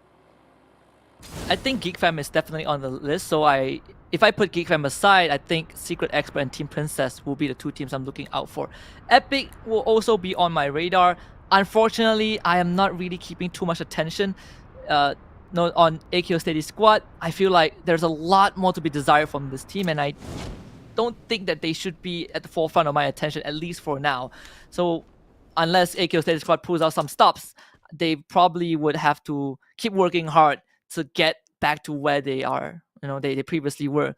And this is why we are best friends, because Kalahari is my favorite map, so you're not alone in this. I love watching it. I'm not a fan of playing it, just because it's one of the first people to go down. I don't know how people see me. Maybe I'm just brave out of hiding, but I love watching Kalahari because you can tell who are very skilled players just based off how you play for Kalahari, because there's a lot of things you have to take into consideration. You have to take into consideration the elevation. Where are these teams potentially going to be shooting from? And the fact that it's not just going to be on the ground. You have to worry about teams that are going to be sitting on these massive towers because of the fact that the grappling hook is such a big factor in positioning on this map.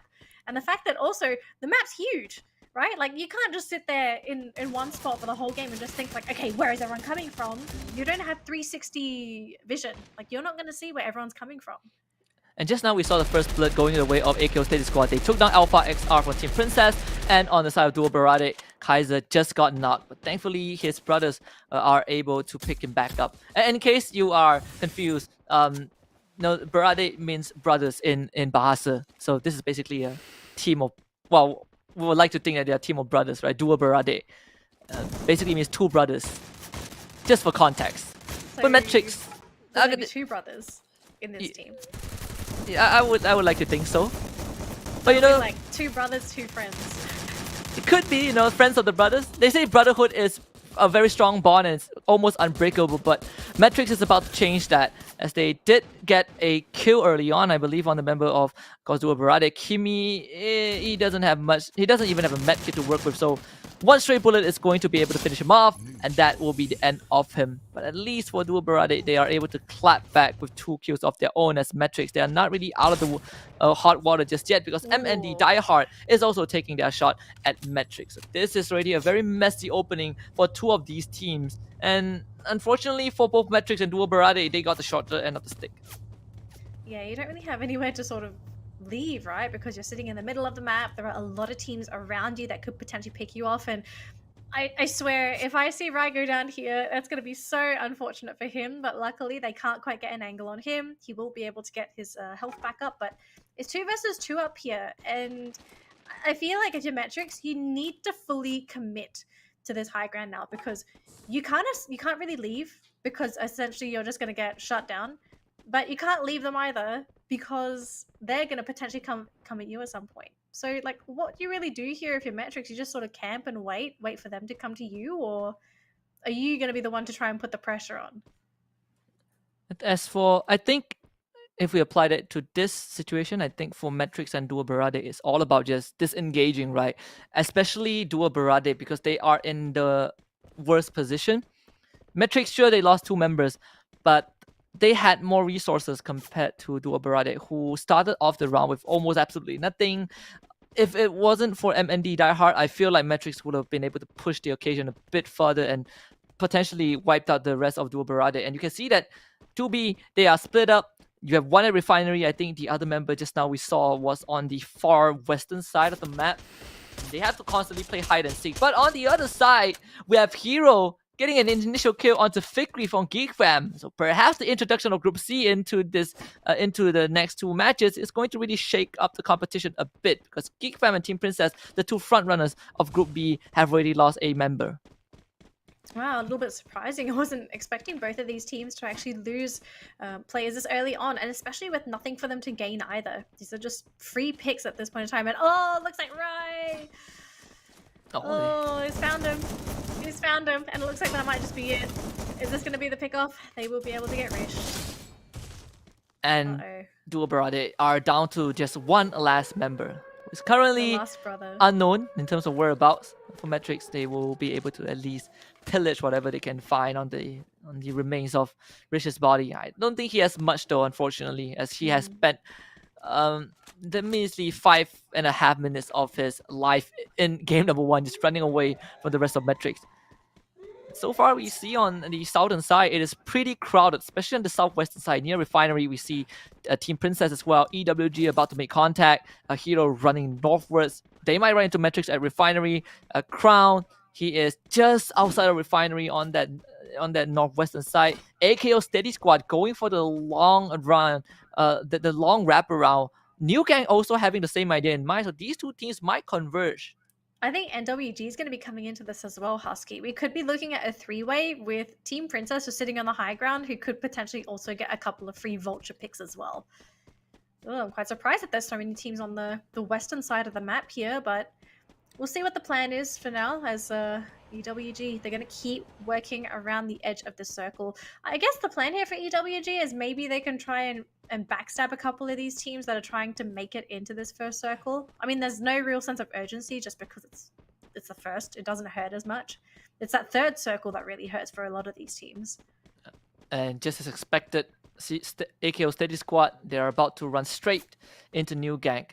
This is going to be a test, especially for AKO Steady Squad. We see New Gang, they had a decent run in the first 2 matches. They ended up, right now, I think they are in 15th place. Certainly below AKO Steady Squad, but it doesn't mean that they are any sort of pushover, as we did see them playing those third parties in that game number 2. Even though they ended with like 5 kills in total by the end of the round, they still packed quite of a punch when needed. So AKO Steady Squad, they have made the declaration to take on New Gang head on, and Kenzie, he's gonna run straight into 2 members with shotgun in their hand. Those blue walls are about to be built. Of course, it's going to change the landscape of the fight. Ajimbu gets knocked by a nade mid-air as Vikai with a good initial way to start things off. Zero does have the landmine. Kenzie will step on top of it. Moon will now playing a ring around the Rosie, runs into the time turner, but does not have the health to survive those fights.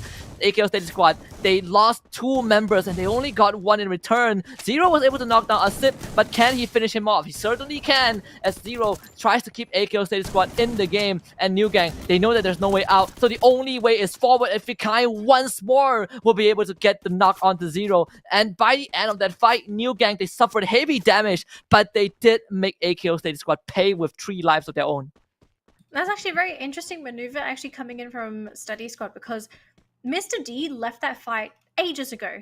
he decided that he was going to be the one to leave. I guess the decision was, okay, Mr. D, you're going to try and play for the late game for us. We're going to try and get a couple of picks and buy time for you to make it out of there, because they tried to go on this with shotguns. They just weren't able to actually click heads in time to get those really big picks and potentially win that fight outright. So it's, again, it's just, you talked about this a little bit earlier on, Husky, right? It's like AKO Steady Squad, it's just something's missing from this team. Like, something is not clicking. The chemistry isn't there. They're just not able to survive or grab those kills that's able to catapult them higher up this leaderboard. And it certainly feels very weird because back in, I think, back in the previous leagues, we see AKO Steady Squad, or back then just known as AKO. When they play their game, they commit to the play. And yeah, most of the times, they are the team that goes for those third-party pickups, right? They are known as vultures. They don't really take fights head-on, but if they have to, they will. Most of the time, you see them being that third party, being that annoying, third person in those messy skirmish, just picking up kills left and right. It gets you really frustrated, but there's nothing you could do about it. That fight, it did not, show any of those personalities. You have Mr. D running away from the fight where he could have committed. That could have really changed the dynamics of the skirmish. Maybe they could have wiped out New Gang, but the end result was that New Gang lost 2 and AKO Steady Squad lost 3.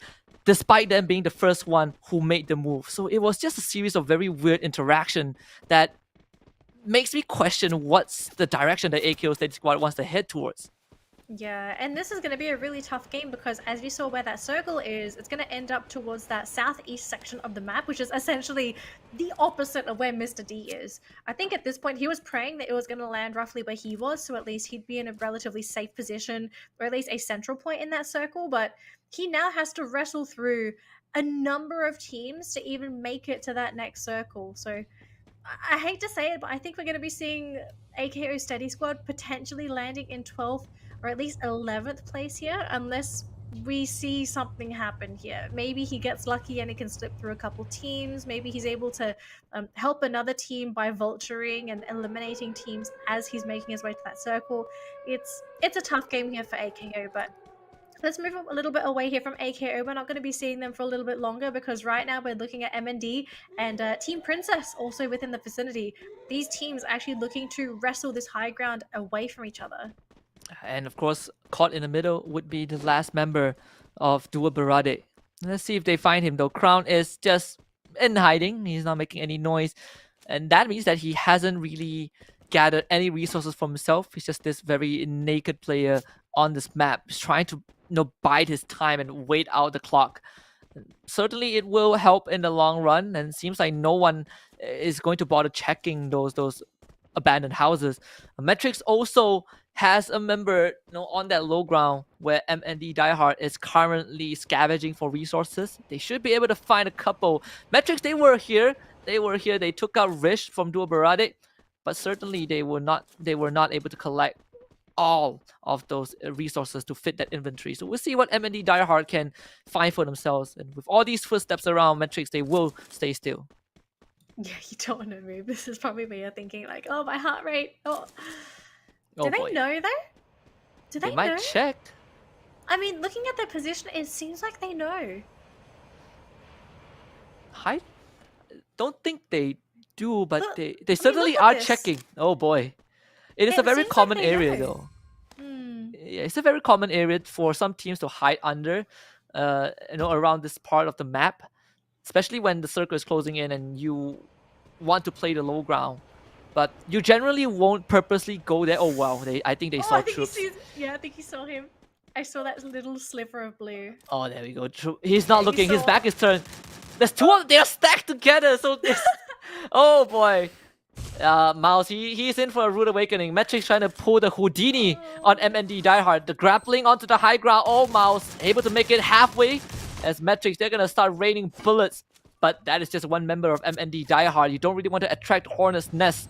As the rest of MND Diehard, now they have information where Metrics are. So Metrics, they better make the decision quick. Do they want to get away from this? It seems like they want to, but with Miles on the halfway point of this mountain, it's not going to be easy.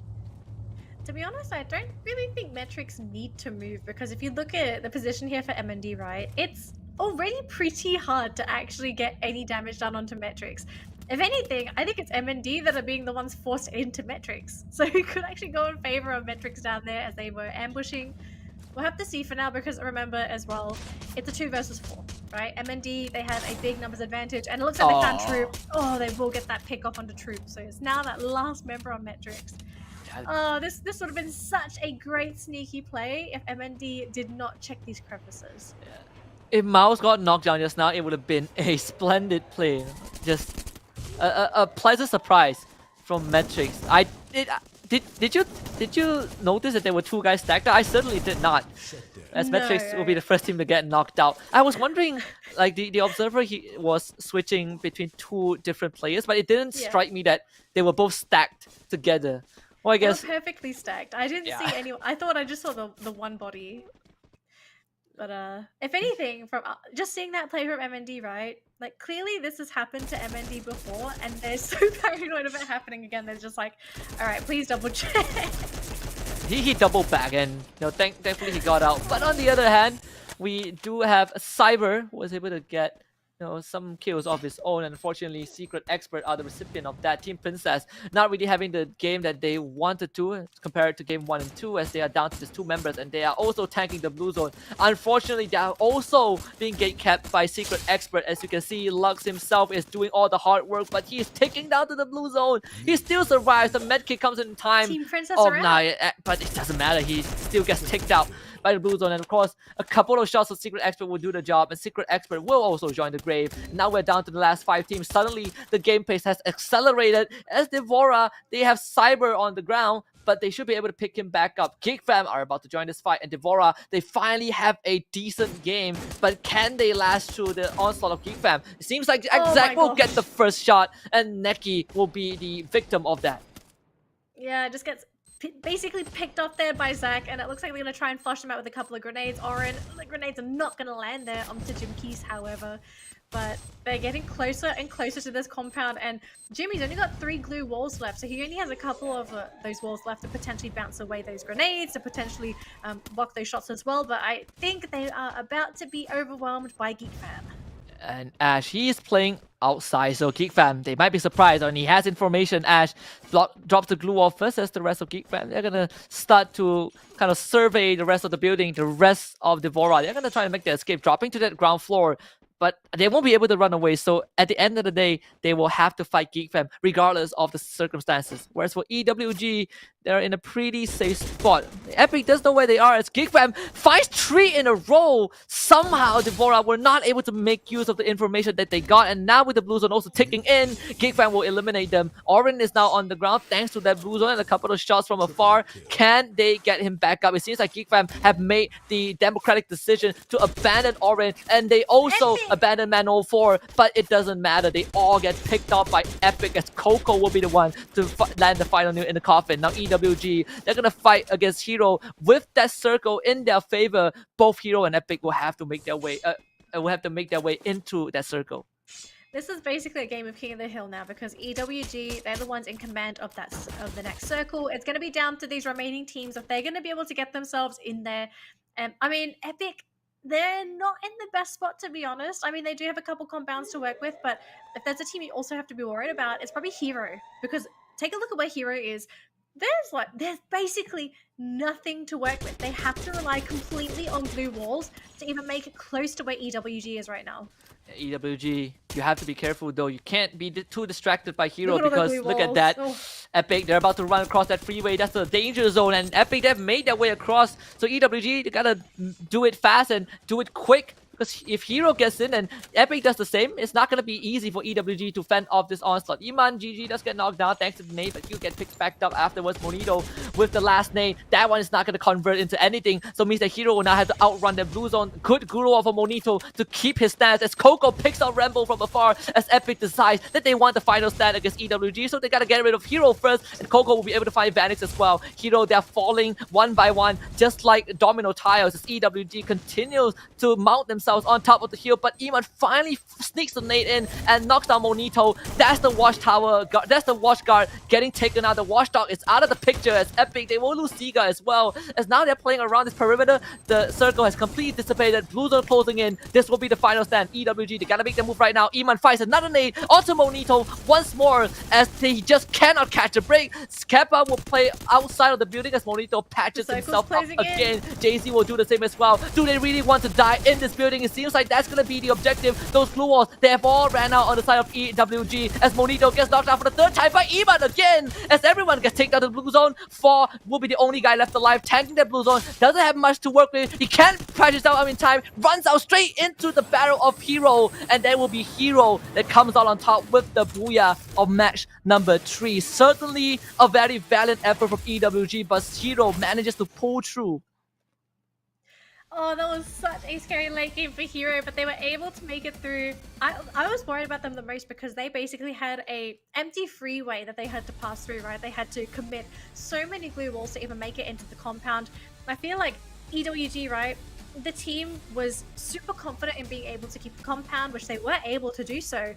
But I feel like something that they didn't take into consideration is that in a lot of circumstances, you can try to outlast the opponent by just standing in the middle, hoping that they take more critical damage from the circle, but sometimes you need to get out there and to do that damage, because some of these teams, they're just going to come at you and it really doesn't matter. And Hero, they just realize, like, YOLO, right? It's literally a YOLO situation. They go in there, they grab the kills, and man, EWG is so close. It's so close. Yeah, it's very unfortunate, and the highlight, I think my personal favorite moment of that last sequence of event was definitely from Hero. Iman GG, this guy did not give Monito any room to breathe at all. Knocks him like 3 times in a row. First time on top of the roof with a nade, second time with a nade as well, and the third time Monito, he got back up, he patched himself up, and he rushed straight into Iman for the 3rd time in a row. So I would take that hat trick any day. But the fact that Hero was able to make it through that empty patch of grass, like you pointed out, and survive all of this bullets from the roof, from the side of EWG, was certainly impressive. And I thought at one point that Epic is going to make the biggest difference, right? Because they were picking out members from Hero, but somehow Hero toughed it out, and Epic was not able to convert that disturbance into more and into a booyah. So kudos to Hero for making it work. Yeah, such an explosive late game from that map, but that's going to be our second round of Kalahari for today. Now, we're going to be jumping into Purgatory in just a moment, but before then, we do need to take a look at our highlights of the match that just played out on Kalahari. But Husky, I think we do need to talk about how some of these teams are performing today, right? Because after today, you've got 2 more play days left before the top 12 teams are going to make it to the grand finals.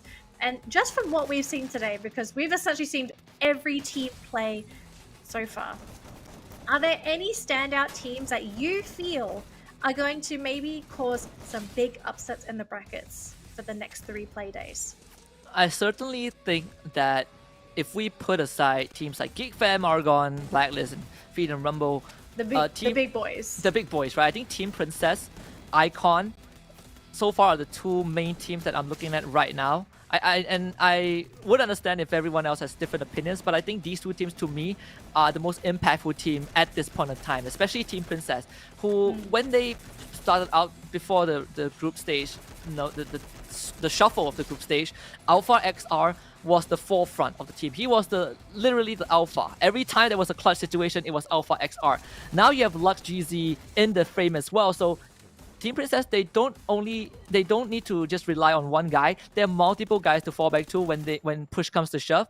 And then for the side of Icon and Epic, these 2 teams have always been phenomenal when given the right circumstances. Certainly not as consistent as Team Princess, but they can perform if they need to. But with that being said, this is the round standing. Hero with the booyah and 5 kills gets themselves 17 points, and it's a very much needed win as well, because they are in the 17th place. So this is a good morale boost. I don't know how much it is going to contribute to them potentially making it into the top 12, but it is certainly a good start. I mean, if they can keep this up for the next 3 play days, I think we could be seeing a bit of a change here for Hero. They could, I feel, slip into top 12, but we're asking for a lot. And we need to know, can this team deliver? We'll find out soon, hopefully. But for the remaining teams, anyways, Husky, so I think Geek Fam, everyone expected Geek Fam to do well. 2nd place, nothing else to really be worried about. But Are there any teams that you feel up, especially in Group B, because this is Group B's second match? Are there any teams that you're a little bit worried about with their performance today? I think for Group B, Secret Expert, I feel like is a bit more worrying because Secret Expert, just now when we looked at the overall standing, but after the end of Game 2, they are in 4th place. But it doesn't feel like they are putting up too much numbers on their end. And they certainly have been a superstar team, a superstar newbie, right? They are one of the teams who just played the first competitive league. This is their inaugural season, and they certainly came out the gate swinging. But it somehow felt like they were not really on the radar as much as we would have wanted to, at least for me personally. Despite them being in 4th place as of now, I do feel like there's a bit more to be desired. And it's not in the same sense as what I want to look for from AKO Steady Squad. I think Secret Expert are just a cut above at this point of time. So hopefully they can demonstrate that in the last match of the day, at least for the guys in Group B. But we definitely saw the introduction of Group C kind of messing up the dynamics of the competition. Group B, they are in for a ride. Team Princess not having the greatest of rounds. GFAM able to muster up 12 points, but they definitely had to work harder for it than they did in the first 2 matches. Yeah, and I really love just seeing the different changes when you add these different groups, right? You add this group, you take this group away, and all of a sudden the team that was on an explosive streak is all of a sudden neutered. You know, it's a shadow of their former selves, and I was expecting a lot from Team Princess, but the early elimination, it was quite shocking to me, and I was expecting them to just sort of blow off today. But anyways, to all of our viewers currently watching, we are going to have a quick break. So make sure to go to the toilet, grab snacks, have your dinner, whatever you need to do. But make sure you come back in 3 minutes because once we return, we're going to jump into our 4th map of the day. It's going to be Purgatory for Groups B versus C. We'll see you after this.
The glue walls just trying to stay alive. They pick each other off, but Vicker just knocks him back down again. You get back up and he's gonna knock you down. GFAM not giving them any space, and Freedom Rumble is stuck under this bridge. So the flank that is, but nobody's died yet, which is the weirdest thing. Yeah, if Cobra gets caught right now, he's most definitely gonna die because the guy has got no more glue walls on him. Cloud's taking the fight up. Oh, Vegeta! Sorry, Raw. Donkey now holding on to an angle. Won't be able to spray down. No build. Cannot take the kill just yet. Here comes Gas for the backup, but Gas gets sprayed down as well by the one and only Donkey. Error comes through. One guy from the top. iFence now going in for the shot, but it's a 2-on-1 situation. Imira with the backup, and it just looks like no escape. Umbrella will not be able to escape. Sorry, Raw. Now you don't, you had a hard time just even drawing a beat on this guy, but no, look at that ambush from Shark just jumping in from the roof. Gave him no chance. Yeah, Blaze just not turning around in time. Shark now right in front, but the shotgun of Error. Ooh, and Shark backs away in the nick of time, and the double vectors! But Metrix now overcoming this situation really quick. Mocha with a shotgun, behind down on the ground, taking a 2-on-1 situation. Perhaps a little bit of distraction will do Gamora a lot of good. Cyber with the game of survival, but it would be Secret Expert that nails the final one. Kepantasan, ketakasan dan kepintaran adalah syarat untuk memenangi cabaran ini. Siapakah yang akan memenangi? Adakah pasukan pemain kita ataupun Mr. Wega?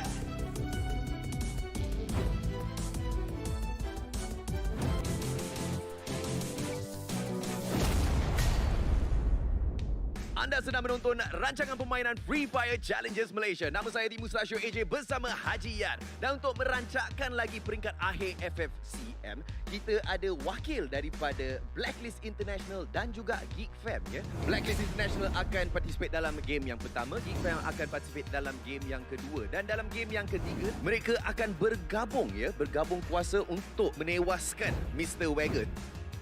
Jangan lupa untuk mengundi salah satu daripada 5 ganjaran milestone penonton yang bakal anda terima sekiranya para pemain menang.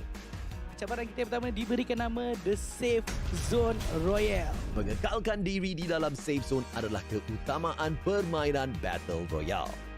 Pemain dan Mr. Wagger harus lari mengelilingi bulatan sehingga muzik berhenti. Pasukan pertama yang duduk di atas kerusi di dalam zon selamat menang. Looking at the fact, it is a 2 versus 1. So it will be a 3-legged race by Blacklist International. Round 1. Mr. Wega, are you ready?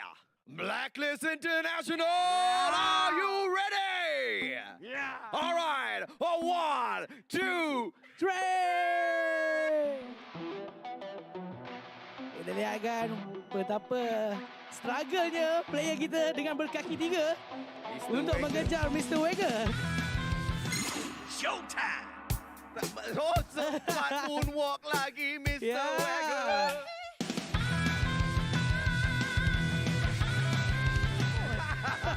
Blacklist International tidak dapat menangkap the one and only Mr. Wega. Just like Mr. Wagger did in the commercial, we are going to moonwalk our way back into the Free Fire Challengers Series Malaysia Season 1. And you did it perfectly. I think it would be a great match as a duo for Mr. Wagger in that safe zone rush. You'd be great. We have 3 more matches left to go before we conclude week number 3. Of course, we're past the halfway point. We've seen the group shuffle and we saw the impact of it. Of course, alongside me, Husky, it will be Dan and Lee. We have 3 more matches to come, and what are your expectations going into match number 4 after seeing the shakeup that Group C has been able to bring towards match 3? I think even more of a shakeup, really. But you can already see that these teams, they're looking at the groups A versus B, and in particular teams in Group B, right? We've seen them play already, and the fact that you've added Group C into the equation and removed Group A, teams in Group B, I was not expecting them to struggle this much. I thought that they would essentially roll over the competition. I'm very sorry, some people are going to take this as an insult, but I personally feel that Group A, in my opinion, would have been the harder group because you are looking at a lot of strong teams. But Group B were just like, Group A is the easy group, Group C, the dark horses. Yeah, we weren't expecting it, and I was not expecting the results that we got. It definitely felt that way, right? Because Group C started off the league as the group of death. You know, 5 out of the 6 teams were big boys, and after the shuffle, Group C felt like the weakest group overall, and somehow they were the one who brought in a couple of surprises just now in their first match of the day. But we will hit into purgatory for match number 4. This will be the last match for the boys in Group B. So for Devora, EWG, Geek Fam, New Gank, Secret Expert, and Team Princess, they have one more round to secure some points for themselves. Whereas for Group C, this will be the last time they face up against Group B. Are they the kryptonite? We're about to find out. Oh, we are about to find out, but I also want to find out what kind of a circle are we going to be looking at for this map, right? Because Purgatory, it's the only map that really has a good chance of having a potential river circle. And this is something that I love seeing because having a river circle is just so vastly different compared to just a standard circle on the land or the island, the ground. I don't know what you want to call it, but it's like so much more interesting than a standard circle because you see how these teams just have to approach it so differently. But we won't talk about the circle now because if we take a look at where some of these teams have dropped, we have a lot of action in that center point. I think you saw it as well, Husky. We had Team Princess landing right next to Metrics, and I wouldn't be surprised if these teams have already started shooting bullets at each other. Yeah, well, Geek Fam, they are going to land on Central as usual. They have purchased this property, so you can't really trespass or you will have to pay in blood. But in Brasilia, I think I saw 3 teams. I know Team Princess is 3? definitely there. Metrics is there. As they are slowly, spreading apart. They are dispersing. But for Team Princess, seems like Jiminho is not willing to give this up just yet. He is tracking where metrics are heading towards. He will be kind of the point of contact to relay information to the rest of the team. Whereas for metrics, they're just scouring around the houses and trying to find some resources for themselves. Knowing these 2 teams, I feel like Team Metrics would be the one that pulls the trigger. You can see that they are slowly flanking around the corner, trying to catch the members of Metrics off guard. Yeah, if anything, just looking at Team Princess, it's like, yeah, if someone's thirsty for blood, it's definitely going to be Team Princess. But we'll have to see if they can get into a good position to flank, because if you're also looking at how metrics are moving, right, they're sort of moving counterclockwise, which is the opposite. They're essentially moving along with Team Princess, so maybe Team Princess won't even be able to get the flank off because metrics are just placing themselves so well on this map. And it looks like for now they're able to get the dodge off. And we haven't seen any other teams, but instead we might be seeing a little bit of action here as Epic have actually run into NWG, who are the kings of this island. Be gone, peasants. You don't see this every day, especially in a sense of an early fight around Mode House. There are very less teams that drop at Mode House by default. New Gang being one of them. Back in the previous seasons, Blacklist International absolutely loves Mode House, and now they prefer Brasilia. But there was a period where Mode House was completely uncontested. Firstly, because it's Blacklist, and secondly, no one really drops at Mode House. So, I mean, unfortunately so for Coco, I think his time is pretty much up. Gone. That's really unfortunate too, to lose a member like this. Unless they want to just suddenly start shooting from the other side of the river, but okay, Coco's down. They're still there. Oh, they do get the knock onto D-Res though. Yeah. And I don't think NWG are in a really good spot to get the res off, so it might just end up being a trade. That might have just been a trap, Husky. Oh they boy. get Fikain as well. They bring Drax back up, and Fikain gets knocked down, so not sure if that was intended, but if it was, then Coco could be serving as a pretty good bait. Unfortunately, they were not able to get any kills. Metrics ends up finding Geekfam, who already traveled from Central into Brasilia. The exact same movement they did in game number 2 with Blacklist International were Brasilia, but this time Geekfam were a bit more brazen with their maneuvers, and Pigry got punished for that. And he hasn't been having too good of a day so far, always being the first one to get knocked down in most of these skirmishes. But unfortunately, this time, Geekfam were able to pick it back up, and they're about to go straight into Metrics' compound. Yeah, we'll see if they're able to actually get in here, because I think Metrics, this is a team that you actually do need to be a bit careful of, right? Because it's not a team that is just going to get completely caught off guard, although it might end up being Rai just sort of taken down if he's not even a favorable position. Although, with all this sound though, take a look at who's coming in to potentially third party. It's Team Princess, and this is a team that loves to skirmish. Yeah, and there's a danger zone, so guys better find cover. And for Geekfam, the only cover that is available in this vicinity would be the house that is not currently occupied by Metrics. And look at Team Princess, they are just waiting to see what is going to transpire. Geekfam will be running circles around this area at least for a while, but you can be darn sure that they are not leaving anytime soon. It's trying to scavenge as much resources as they can, with Metrics being on the upper floors as Geekfam continues to find a point of entry to probably get a pick off with some sort of utility, or maybe Metrics missteps. But Orin, his spidey senses are tingling, because if he's looking the other way, maybe that's where he would see the members of Team Princess. But for now, we will still get kind of a truce from these 3 teams. Team Princess, they might pull the trigger very soon. Lux will be the one to do so. It could be... they managed to get the drop-off, actually. And it was from Lux GZ. So this is actually going to put Metrics on edge. And I think Geekfam, after hearing that, they're probably thinking, all right, there's another team that's coming in to help.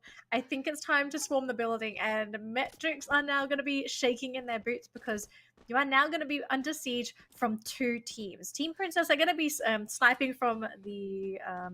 from a different building, but we know for a fact that these guys are going to come rushing in once they see that kill feed going crazy.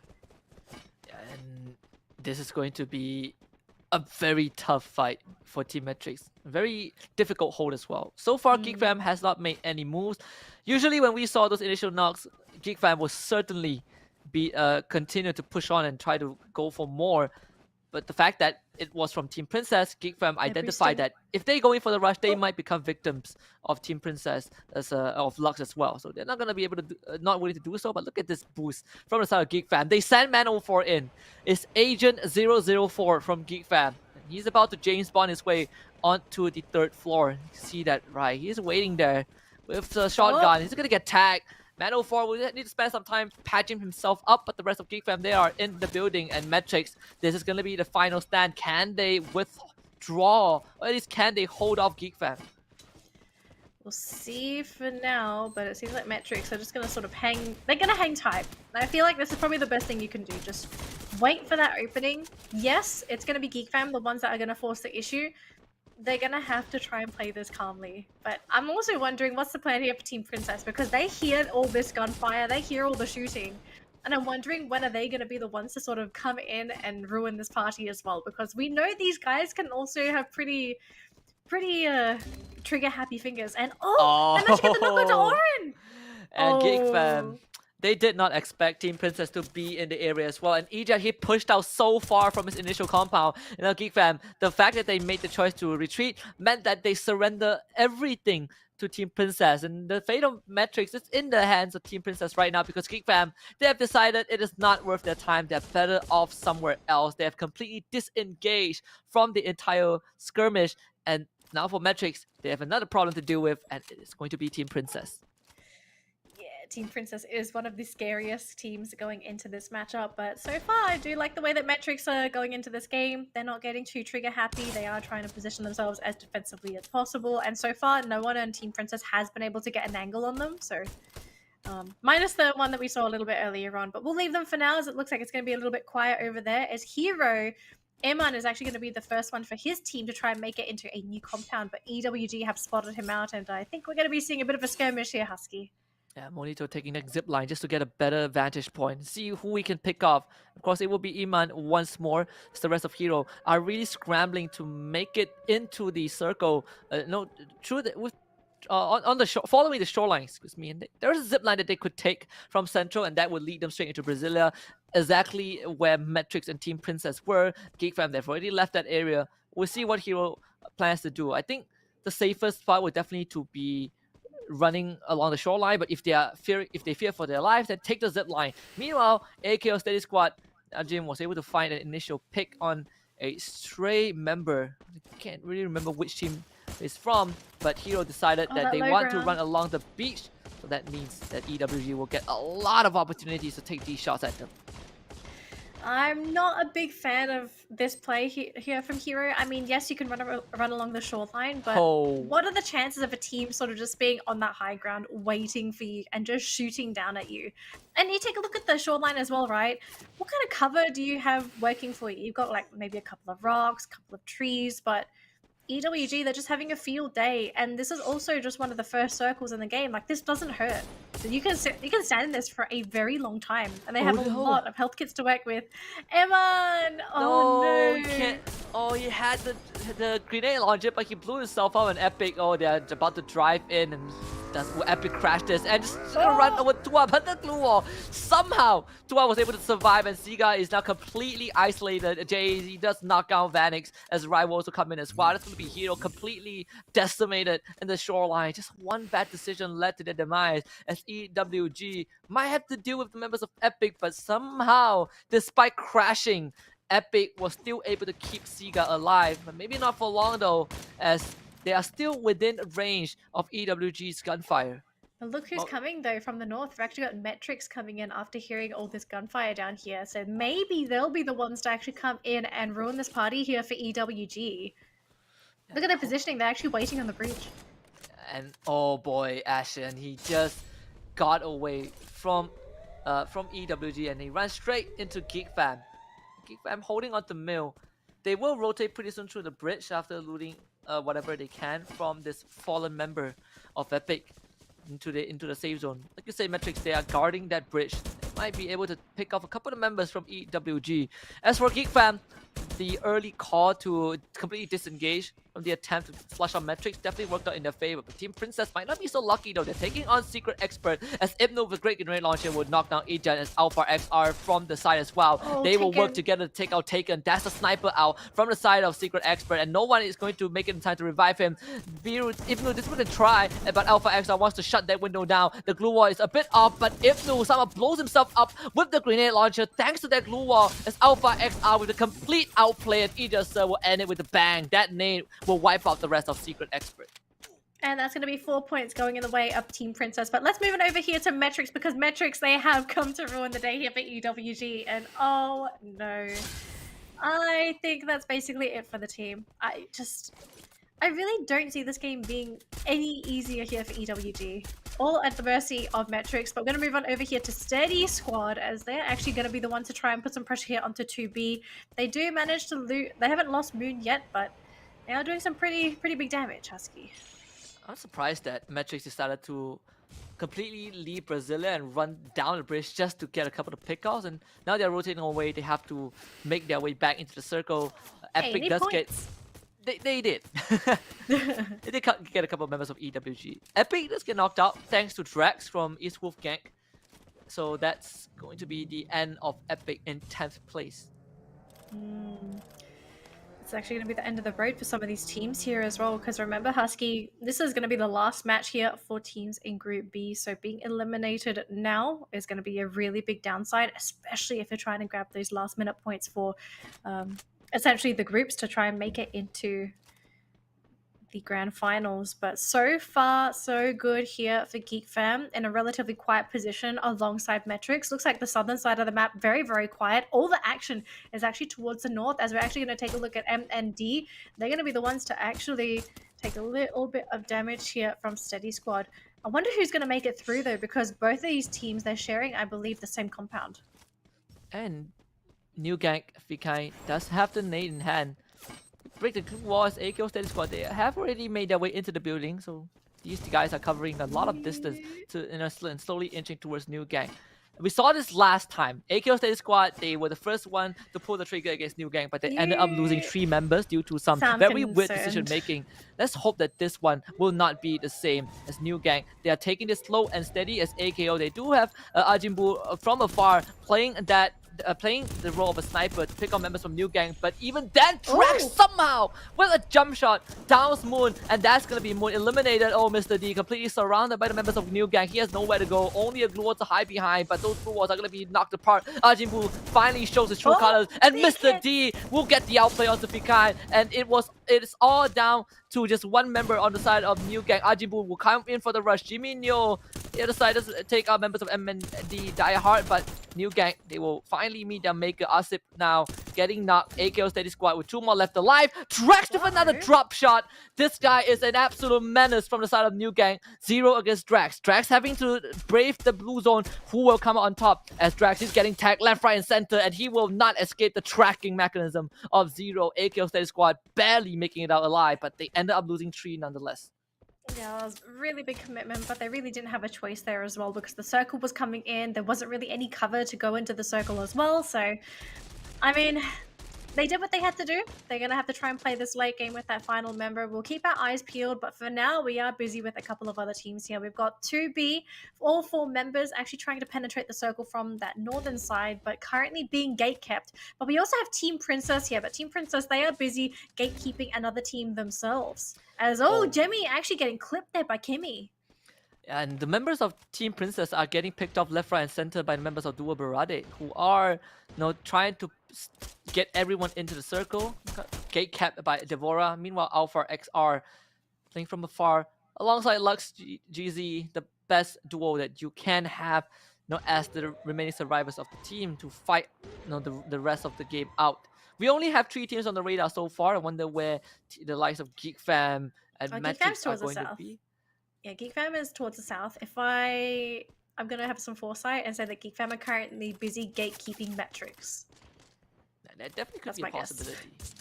Let's get one. As you can see, the AKO Steady Squad gets eliminated thanks to Fakery from Geek Fam, so they did caught the prey as Team Princess somehow got Jimmy Nyo back up. So they are working with 3 members, but meanwhile, as we say that, 2B, Dua Berade have to deal with Geek Fam, who have somehow infiltrated the warehouse. This is not going to be easy though. Geek Fam, there are definitely no pushovers as Jimmy Nyo gets a couple of pot shots onto Cyber from the side of Devora. This is starting to turn into a very messy match. As Matrix, they just made it into the circle from the south side. MND Diehard finally gets knocked out as Fikri will finish off Neki from the side of Devora. Team Princess trying to play the role of a gatekeeper, but Orin is charging in with that grenade launcher. He fights two members of Team Dua Berade as Crown 86 will be the last man alive. Kimi was able to down Orin. Exact will trade Kimi back, and that will be the last stand of Dua Berade as Geek Fam continues that onslaught, but Crown is not willing to give up just yet with the shotgun in hand. Downs two members. Can Crown do it? No, just barely keeping himself alive, but just one more shot could have ended it off for Geek Fam. Unfortunately, that was not enough. Geek Fam still alive with 4 members. But they're actually going to have to try and contest Team Princess here, who are actually the ones in the circle. So they currently have defender's advantage, but let's be honest, right? They really don't have too much cover to work with. They're right next to a tower. And look at this Metrics. They're actually still here. They're currently hiding towards the southern side of the map, but I think it's going to be Princess versus Geek Fam in just a second here, Husky. Oh, and as that happens, Metrics, they're running uphill. They're taking this opportunity. Maybe they can get a couple of kills on the way up as Jimmy Nyo will be able to downman 04. That's the duelist out. Jimmy Nyo gets the finisher. Fikri will get the trade back as Geek Fam goes for the rush. They're blowing through all of these blue walls. Alpha XR gets caught in the crossfire. Lux GZ will be the last man alive. Can they get a couple more kills? Because Geek Fam, they're going for the booyah. They did lose man 04. Fikri on the ground as well. Geek Fam with 10 kills in the bag. Alpha XR will be finished off. They pick Fikri back up, and Team Princess will meet their maker. Orange with the last bullet in the skull of the members of Team Princess. So of course, Matrix will be the last 2 teams remaining. Exact from behind finishes off, knocks the member of Matrix down. It's going to be a 2 versus 3. Not easy for Matrix as Orin goes for the rush. Shotgun in hand, Glua blocking some of the bullet. Time turner out as well. Ribbon will not survive as Geek Fam completely overwhelms Matrix, and they finally bag their first booyah of the day. That was such a clean late game there from Geek Fam. Everything just felt like it was lined up for Geek Fam. Like the positioning was perfect, the end game circle was perfect as well. Like yes, Team Princess they may have been the ones to first defend that last late game circle, but the late game circle position for Team Princess was actually terrible, right? Like they didn't have a proper compound to hide behind. They were literally behind a single tower, which if anything didn't really give them too much cover to work with. And then Metrics are like, hey guys, we're still here, but we'll come in a little bit later on, right? Like, we'll join the fray. We're going to come out as 4. And they were just like, oh. It's like, all right, Geek Fam, we can't win that one-on-one. We can't win the Geek Fam versus Metrics war. Yeah, it could have been a completely different final fight, right? Geek Fam were so close to getting wiped out. And even through all of that, they somehow made it until the very end.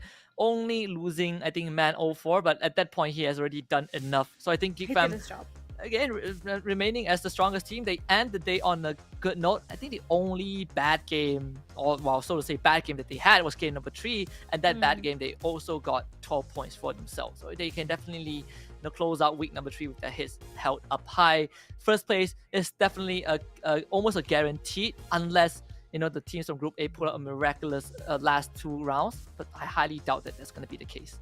You highly doubt it. Well, Husky does not doubt. Husky doubts Group A very much, but at the end of the day, it's going to come down to the teams, right? Like, are they going to have any strats saved? Because there's always a possibility of team pulling out some crazy strats, like they've done. For example, they've done some major research on some of them big contending teams. They just decided, okay, we're going to drop with this team. We're very confident with how we're going to approach this. The team's going to get caught with their pants down because it's like, well, they had no time to prepare, right? Like this is something that's completely out of the blue.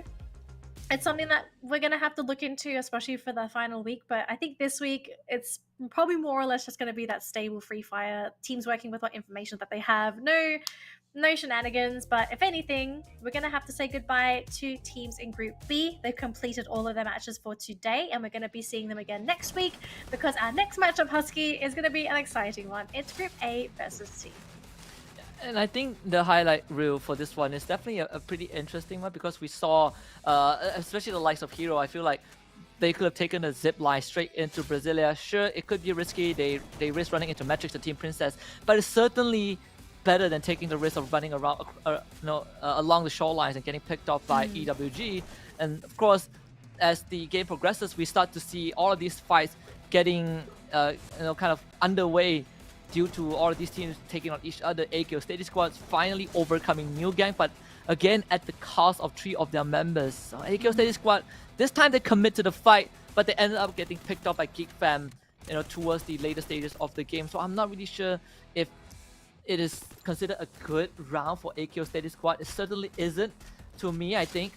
But I guess considering the fact that round 3 was horrible, this is a bit more acceptable for the team. No, I mean, they did the best that they could this round. So Yeah. Oh well, but we are getting towards the end of the highlight, and as you can see right here, Geek Fam, they're just such an explosive team. I mean, you gotta be pretty confident if you're going up against a team that's literally just hiding behind this little itty bitty tower. One thing that I really love about Geek Fam is that they are so good at clicking heads, especially if they're in the close quarter combat. So it's really hard to beat Geek Fam at their own game unless you can catch them with their pants. With their pants down. But speaking of pants, look who's going to be wearing their pants up high today. It's going to be Geek Fam with 27 points in that round alone, which is, I believe, the highest number of points today.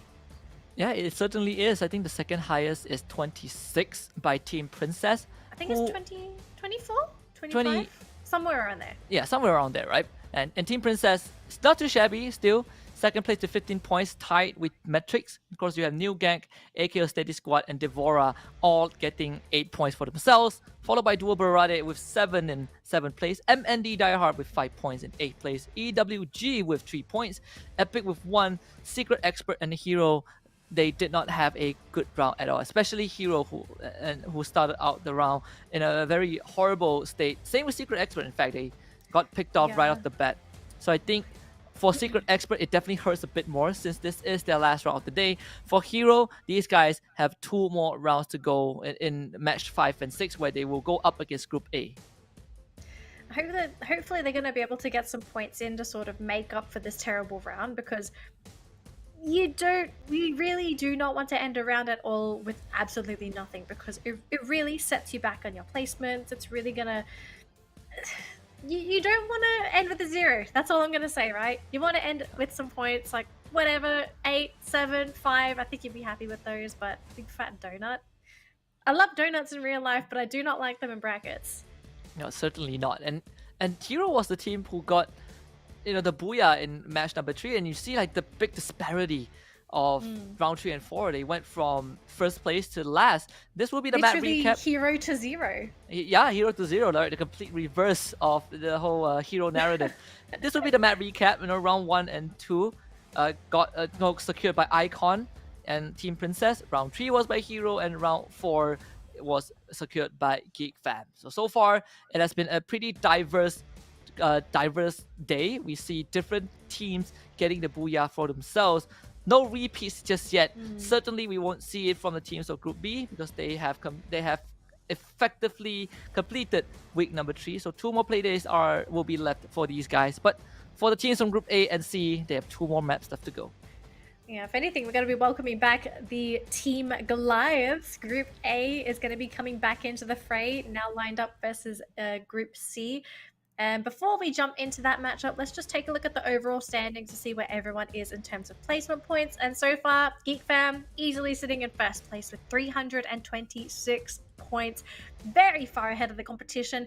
One thing I really noticed about Geek Fam is that compared to the rest of the teams competing, they have a insanely high kill point ratio compared to their placement points. Like Argon is keeping up in placements, but kill points, no one's even close. Yeah, I think the second closest is Argon, and followed by Blacklist International. Geek Fam, they are definitely showing up big time. I remember when we looked at previous leagues, Geek Fam has always been the one who is the most consistent at placement points and kill points. There was definitely a period where Blacklist International were able to keep up with Geek Fam in that regard. But for FFCM, it seems like Geek Fam have returned to their prime. And this is with a slightly new roster. They are back to take the crown for themselves once more. They now lead by 52 points, ahead of Argon MY. It's going to be a tall mountain to climb. But if Argon MY gets 2 good games in to close out the day, perhaps they will be able to inch even that much closer to Geek Fam. And we do have the rest of the teams here for today.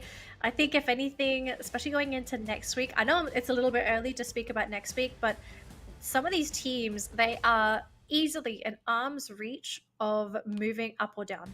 Like if you take a look at the middle of the competition from places 5 to, I want to say 11th, the gap is not very big. Just one good play day, and easily any of these teams can move up and down anywhere between 2 to 5 placements. Yeah, and I think for the fight to get into top 12, it's definitely a scary one. You know, Metrics still hanging on to 12th place, but it could be, you know, it could be tomorrow, it could be next week, excuse me, like day 5 where they get knocked out of 12th place by Duo Berade or the likes of New Gang. But before all of that, of course, let us celebrate our MVP once more for map 3 and 4, none other than Orin.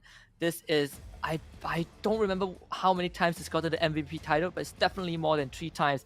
Just a phenomenal player. Went from the guy that does all the scouting to the guy that is so good at handling utilities, and now if you want him to be the rusher, he can definitely do that. A multi-talented superstar on the side of Geek Fam. Went from a team called Legend, and of course moving into Freedom Rumble and having a good performance, and now joining Geek Fam. I think that Geek Fam definitely struck gold in the season.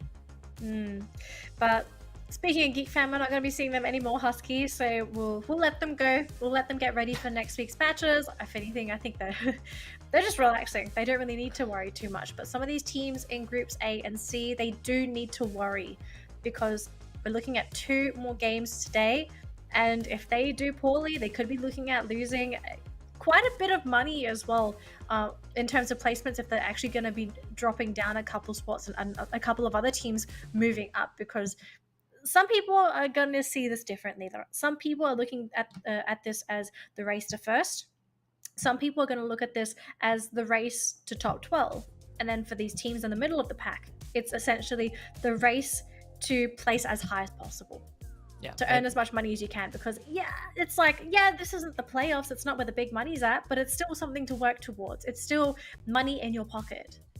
Yeah, and at the end of the day, regardless of what placement you end up in, there is, you know, a little bit for everyone. You just want to get as much as you can. The top 12 being kind of the gateway to the next stage, so that you can have a bigger share of the prize pool. You know, if it's alright to put it that way. But for Group A and C, I definitely think that Group A will still dominate overall. I don't see any way that Group C is going to have the upper hand, though maybe Epic is going to be the difference maker. Epic and Metrics, especially Metrics, has been really showing up big time today. They have been able to make it to the late phase of the last 2 matches. They haven't been able to secure a booyah for themselves, but getting to the last stages will secure them a lot of points, especially when it comes out to placement points. With that being said, we're about to head into game number 5, last Kalahari map of the week between Group A and Group C. We'll see if Group C will be able to kind of cripple the momentum of Group A. That's a big ask, realistically. I mean, we saw Group B do it, but Group B had a number of top contending teams, without a doubt. So I'm wondering what kind of an impact we're going to be seeing for Group C, because for all we know, it could just be complete domination from Group A, right? Like, Group A probably did terribly versus Group B, but it could be the opposite now. They could do amazingly versus Group C. We won't know until these teams end up dropping, but I am also curious to see where some of these teams are going to drop. If we're going to maybe see some double drops, if teams maybe try and contest for spots, because I did mention this earlier on. You're running out of games. You've got to do something. And if you take a look at the top of the map right now, we could be looking at a bit of a skirmish here, Husky. There are 2 teams that have landed right on top of each other. Oh boy, Dua Barade, I know you want to hard drop, but not against Blacklist International. That is probably one of the toughest opening skirmishes you can get. But on the other side, around Shrines, you do have MND Diehard taking on Sorry Raw, and Miles just gets shot from behind by Donkey. There's 2 members on the side of MND Diehard already on the ground, and of course out of the game. Back to the lobby they go. Sorry Raw starts off the round with 2 points. Really nice opening for them as well, considering that they landed right on top of another team. And is this going to be the end for Xia and Trixie? I think what's ended up happening here is that they're just going to be like, Xia, you're going to have to hold for me, just shoot them, stop them, or whatnot. Or is he going to be the one to hide and his teammate is going to be the one to lure them away? We'll have to see. seems like Sorry Roar are still trying to hunt down the last. Well, I think- the other guy. Well, they No, could I given don't up think on so. that. I think they're not gonna bother. They're not even looking. Oh, like they found him. Well, yeah, he's definitely dead. He ran away from John, but straight into Shark. Does Oh! take the launch pad. Oh, they're trying to shoot him out of He mid-air, got but away! wow, he definitely did. And then one launch pad around Shrine made all the difference. Did not expect that. That was Lovely. that was a ballsy play, if anything. Wow. They say when the survival instincts kick in, you would do anything to get out alive. I'm surprised that Duo Barade didn't get wiped by Blacklist. I know for them it's definitely a good thing, considering that they literally dropped on top of Blacklist around Bayfront. As Trixie was able to make his way across Bayfront, won't run into Blacklist. He'll be able to rejoin Shah, as Shah just made it into a building of his own. So for MND Diehard, the round is not over yet, but it's definitely going to be a tough run onwards. Yeah, tough run with only two members on the team, but we'll check in on M&D a little bit later. I don't really suspect us to see this team really do anything until the next couple circles, but I do want to see where some of these other teams have dropped in and what they're planning on doing, and also the path on where some of these teams are going to go, right? Because firstly, we don't really know where the circle is going to wind up. We don't know the pathing of these teams, and we don't really know who is going to run into who as of yet. All we know is that Freedom Rumble, they are near another team, but I don't think they're actively pursuing. Not as of now. I think for Freedom No. Rumble, they are the team that always takes command post when we play on Kalahari. Kind of a reminiscence of Bloody Head from the Philippines, who absolutely loves command post. So I remember when these two guys play in the regionals, Bloody Head and Freedom Rumble will always fight at command post. It is kind of like their home ground. But with Bloody Head not playing, since it's a local league, Freedom Rumble will have full control of this whole region. Dua Barade are nearby, but I don't think that Freedom Rumble would see them, at least for now. But as I say No. that, they are pretty close to one of the guys from Dua Hang Barade. on. Ooh, they've got one player who's super close, and Kimi is in the watchtower. Does Neptune know? It almost feels like he does, though. Like he kind of knows. Yeah, it kind of feels that way, right? Oh, there we go, the Naden. They got a, tag for 1 damage onto Kimi. Wonder if they would try again. Because that certainly would be an yeah. indicator if they go for it. But look at this though. I mean, the rest of Dua Barade is coming in, and look at them. They're actually looking to backstab Freedom Rumble. And if Freedom Rumble don't see this, this is going to end terribly. If Freedom Rumble goes down to Dua Barade, I would say this is going to be one of the biggest upset in a round in terms of a team getting wiped out. Dua Barade, they definitely can try, but Freedom Rumble are very spread out. You have all 4 corners of the command post guarded by individual members of the team. This is going to take a while. But we have 2 teams at Refinery. It will be MND Diehard and Metrics. And of course, MND Diehard, they are constantly on the run. They might run into Metrics. We see that Hero are also converging towards Refinery. It's a very, very congested, central point of Kalahari for match 5. Actually, could be seeing Sorry Raw actually running into Blacklist, or the other way around, really, Blacklist running into Sorry Raw. But let's keep an eye on here for now as Freedom Rumble. They're currently busy with these 2 players on 2B, and we know that the rest of the team is coming to backstab. Now, the question is, who's going to get the kills first? Is it going to be Freedom Rumble who's able to snap up these 2 kills quickly, or are we going to be seeing a successful backstab? Dua Barade, they have to make their move right now because the other 2 of the members are basically fakes. These guys, they are trying to stall as much time as possible. Crown does get Vegeta. That's a good start. Neptune gets a trade back onto Kimi. And of course, it's going to be intervention from Hero. The long range shots taking out members of Freedom Rumble and of course Dua Barade. But unfortunately, they ended up killing off Kimi from Dua Barade. Freedom Rumble was able to bring in enough people and Dua Barade just wasn't able to respond in time. And dang it, Hero from afar. Dua Barade will not be happy with this outcome. No, they're not going to at all. I thought this was going to be a successful backstab. I mean, they were positioning themselves to do so. They were almost going to make it. But sometimes it's got to count on some of these other teams to just sort of ruin the party, right?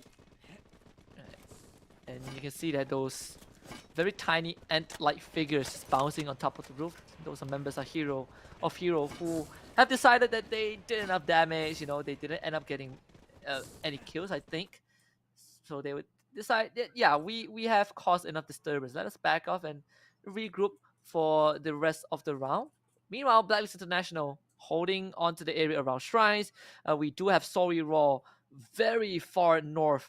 And they do know that Blacklist International are near them. In fact, they are completely boxed in. No escape umbrella also nearby towards Old Hampton on the western side. This might be a three-way fight if these three teams ended up converging.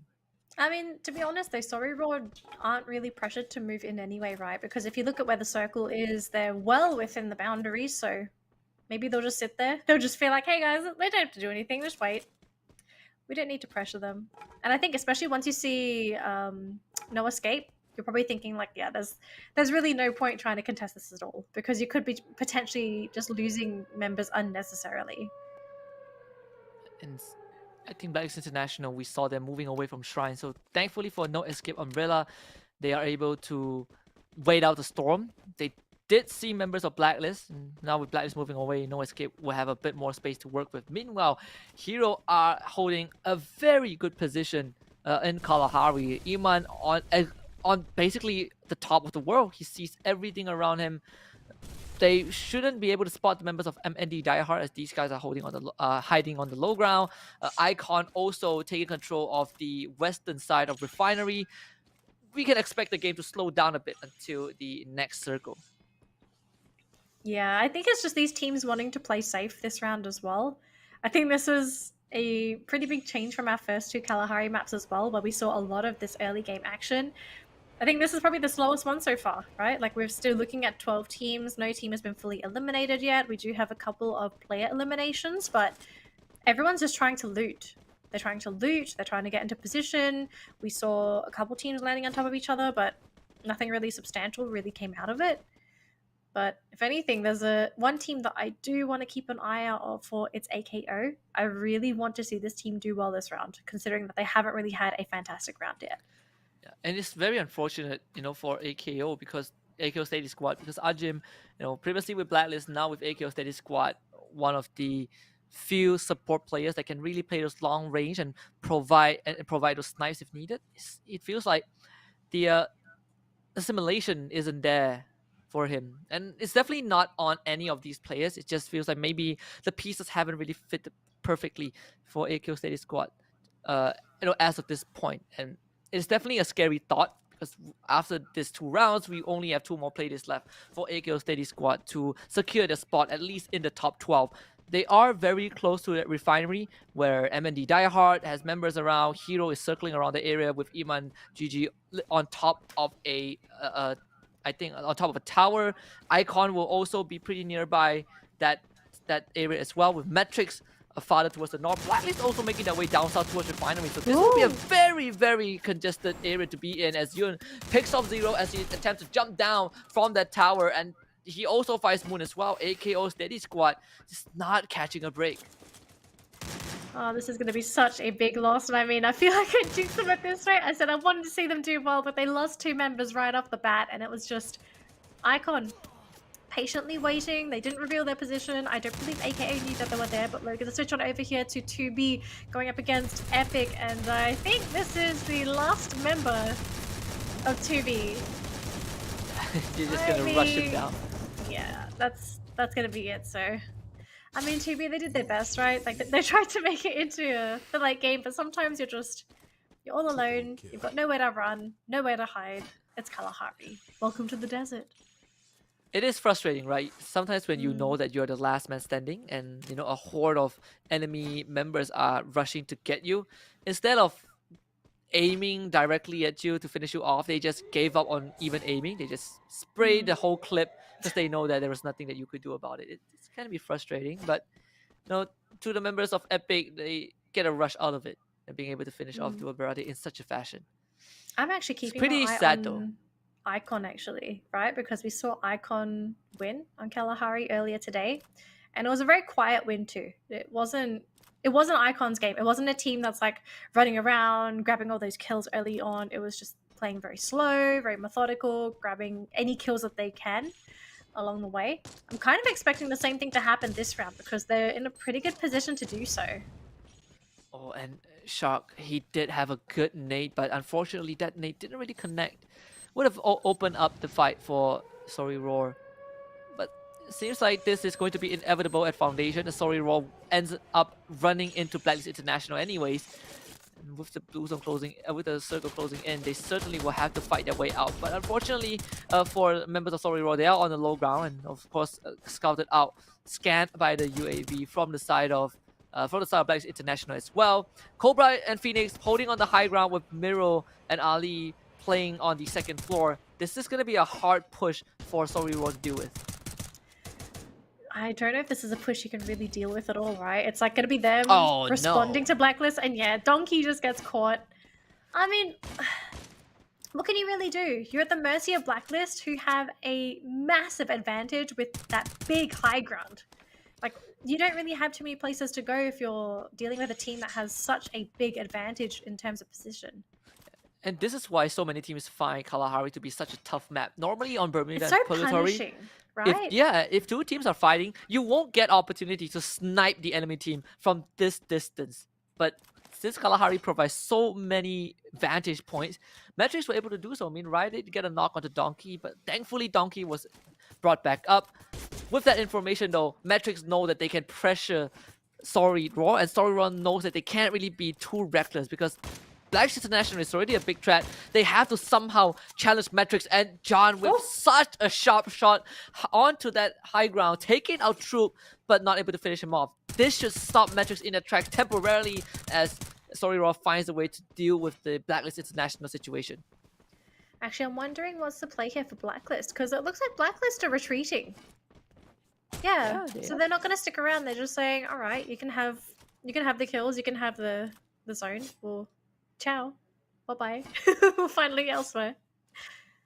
I think Matrix also might have figured out that, yeah, with Matrix nearby, it is not a good place to hang around for too long. You don't want to get pincered, yeah. Yeah.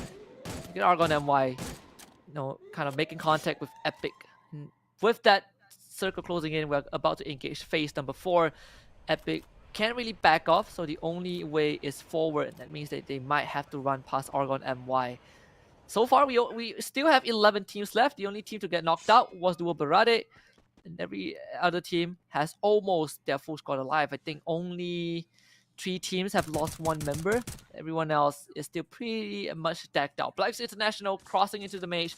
They will not cross paths with No Escape Umbrella, but Sorry Roar will, and these guys just could not catch a break. Nah, they just can't really find any safe passage into the circle. It seems it's just like wherever they go, there's somebody there, and they just can't get the break like they wanted. And it just seems like, look at Era, such a good spot to spot out Sorry Roar, and Sorry Roar, it's a shooting zone, it's a shooting gallery. They can't hide anywhere. And Freedom Rumble, on the other hand, was able to get a couple of kills, knocking down members of Zero as AKO Steady Squad ends up getting eliminated. And it's about to get really messy because there's not much space for all of these teams to hide behind. Of course, those Blue Wall getting teared down as well. Sorry Roar getting eliminated thanks to the blue zone as they really have nowhere else to go. Being gate-kept by so many teams is just a rough way to end the round. Hero, they're not out just yet, but they certainly aren't in the safest of spots. You can see Iman, he does have the grenade. He's already off the tower that he was once perched on. Argon MY taking from Blacklist International. We saw a 1-for-1 trade.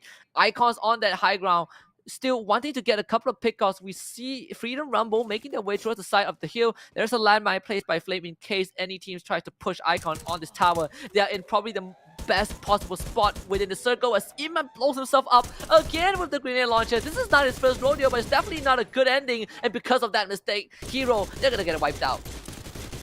Looks like Epic, they might be also able to push for Freedom Rumble. But you know the team that I was talking about a little bit earlier on? Icon, our first team to get the booyah on Kalahari. Their position, I am such a big fan of. They are in such a good spot. They're in a really good position to gatekeep these teams. It looks like they actually got big kills on the other side of the map. Metrics actually getting eliminated. I pass from No Escape Umbrella. Absolutely crushing nade from this guy. Getting a triple. Crossmetrics out of the equation as Miro will now make his way into the circle. Coco able to downflame from afar as Argon MY tries to push their way into the safe zone. They want to get more chill, catching Blacklist International's Ali as he was trying to go for the cross, and Peter will finish him off. Getting Miro as well. It's going to be a 2-for-1. Cobra tries to go for the revive, but he has nowhere else to head towards. Pedro goes in for the push, and the dynamic duo of Pedro and Sparks are going to try and finish off Cobra off. This stake will bite no more as Blacklist International falls in 7th place. Argon MY, they do lose Afik, but in the grand scheme of things, they will be able to continue their reign of terror and attempt to make it into the safe zone. Mio's though not looking too healthy, tries to go for the patch up, but Bills will snipe him up. Yun will get an exchange, and Mendy Diehard get knocked out in 6th place as Freedom Rumble also on a tear on that low ground as they get a nade from Too Fast. Mio and New Boys both on the ground as iPads will throw in a nade to continue that rampage as that glue wall gets knocked down. Mio is exposed, Cass gets the pick off as No Escape Umbrella also wants a piece of the action. Oh, Icon not really looking to be in a good position at all as Freedom Rumble, they were able to actually get a knock themselves onto Icon. Oh boy, so it looks like it's going to be the battle of the basement here, right? Everyone is currently on the low ground. Freedom Rumble actually alive with all 4 members. We actually also have No Escape currently sitting around with 3 members. We have 3 members for Argon. So Freedom Rumble currently have the numbers advantage. And we could be looking at a booyah for this Team Husky, but I'm worried because we have seen in the past that this team, they have moments of brilliance. Is this the time? And it has to be the time because Freedom Rumble could not afford any bad rounds. Sure, they are in a very good spot, but expectations certainly are sky high for this team. They have 8 kills to their name. They need to get rid of Epic first, and Neptune with a good swing takes out Coco, and this should be the end of Epic as Neptune will follow up with a kill of his own. Freedom Rumble bagging 10 kills so far. This is the round that they need to look for. The nade's gonna be out for Vegeta. Can he catch anyone on the cross? No, he can't, but he's gonna go for the dry swing. It is a bit too wide as iPants ambushes him, throws out the blue wall. Everyone is stuck between, underneath the basement. Sparks with a huge nade! That's 4 in a row. Pedro with a grenade launcher. Freedom Rumble gets absolutely annihilated, and Yun, he has to drop down into the clutches of Argon MY, and there was no chance. Argon MY have absolutely done it with the booyah in game 5, and it was all down to Spark, and that was the spark that they needed. 1 nade to end it all, and the booyah was well deserved. I think I jinxed it.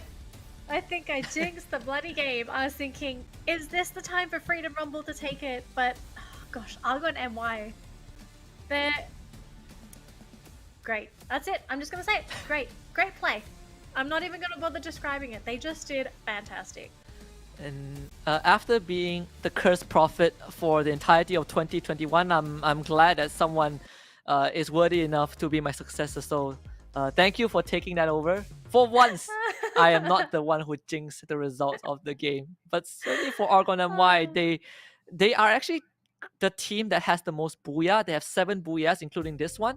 The second team to follow closely is going to be GeekFam with 6. So very impressive for Argon MY. And again, if they have 2 good games to close out the day, they could be very close to catching up to GeekFam or even tying up. And this is a good start. I mean, some more money in your pocket. I think anyone will be happy if they got a little bit of a salary increase. Hey, boss! But I think if anything, it's just going to be such a really good motivator to come in towards your second last game of the day, to be able to get that booyah, and in such a convincing fashion as well. I mean, it wasn't a case of them just getting lucky. Like, overall, they had a plan, they were able to execute, they demolished Freedom Rumble, and even Yun from Icon, I believe it was Yun, he wasn't able to finish them off even from a high ground position, which I was looking at Yun, I think he was using a shotgun for his last couple shots, and I was thinking, like, is this enough spray damage to potentially kill them all? But no, they're just, wow, impressive, really impressive. Yeah, and in these tight areas, Argon MY were completely ready for that, right? Early on, we saw them pull out the grenade launcher, I think in the hands of Pedro, and they have a couple of nades to work with. Just 1 good nade will really change the course of the final fight, and they certainly did. They knocked out, I think, 2 teams with 1 nade, and the synergy, the coordination was just impeccable from that team. And let's take a look at the highlights. We started off with MND Diehard getting caught out in a bad spot, and of course we followed that up with Dua Barade getting absolutely rushed by Freedom Rumble. A hero did intervene, but they ended up helping Freedom Rumble and spoiling the game for Dua Barade. 8 kills, Steady Squad. Oh, another rough I think game this is for where we these saw the guys. fall. Yeah, I think this is where we saw the fall of AKO, right? Like they just got shredded. They tried to go down. They weren't expecting those hits coming in. Then we see Epic here. They getting that last member of 2B. I mean, that was just a sad play though. I mean, what can you really do? 4 people versus 1, trying to get those placement points all alone, but a little bit sad. But coming in here as well, we do see Hero getting eliminated, and then we also see Argon. Now, this is where we saw sort of flashes from Argon, where they looked like they were going to be strong contenders. They managed to eliminate a big contender in Blacklist, which I think it goes without saying that Blacklist are one of the best teams when it comes to Kalahari. Being able to eliminate one of the best on this map is a big statement.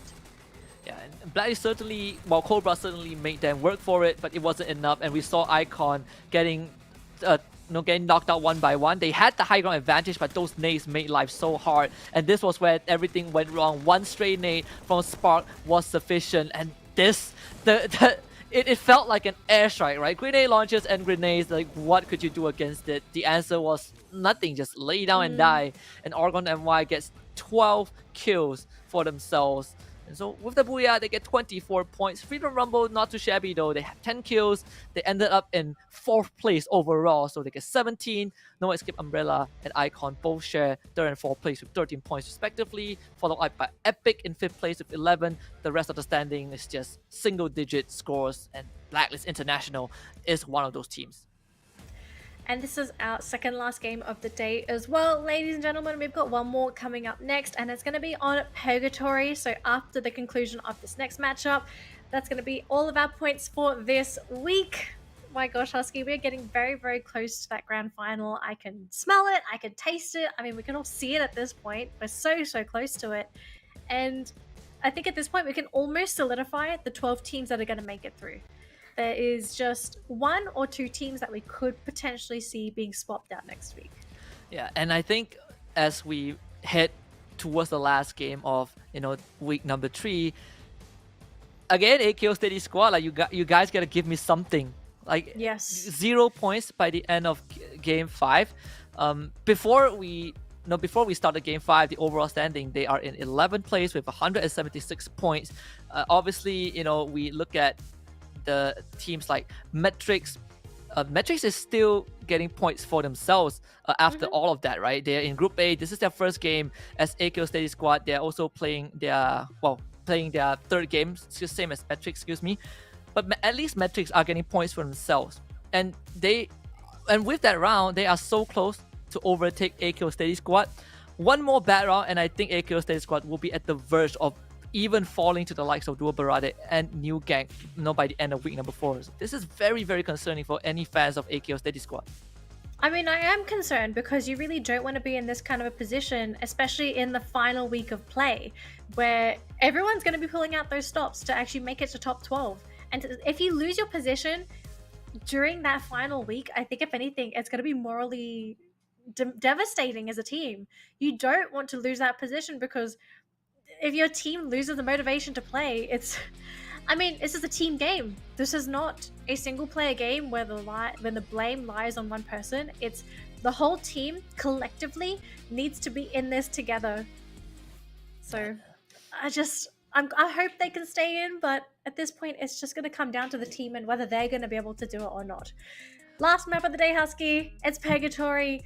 Blue skies. People are ready to pop heads. Who's going to get the last booyah? Hopefully another unique team. So far we have had a very diverse roster who got booyah across every single round. If you ask me sincerely which team I hope to get the booyah, AKO Steady Squad, they have to. It's a mandatory round for them, right? Maybe not the booyah. If booyah is too much to ask from them, perhaps get a good finish, right? At least get a minimum of 14 points for themselves. It's not that hard. 4th place placement with 7 kills, or 5th place placement with 8 kills, whichever one works. It's kind of the minimum bar right now for this team. I suppose. I mean, I feel like you really need to aim high, especially if you haven't had a really good day. But we'll leave it to the team. We'll see what happens. Maybe they can impress us. Maybe they're saving something because You don't really have too much time left, and it looks like already we've got first blood on the map, Husky. And of course, courtesy of Oregon MY, they had a good match 5 and they came into match number 6 on fire. Metrics, the team that we are now looking at to potentially put our AKO Steady Squad in a very rough spot. They will be face to face with Hero, who has the entire squad right opposite, the members of Metrics. At least 2 of the members, Rai being one of them, the rest of Metrics.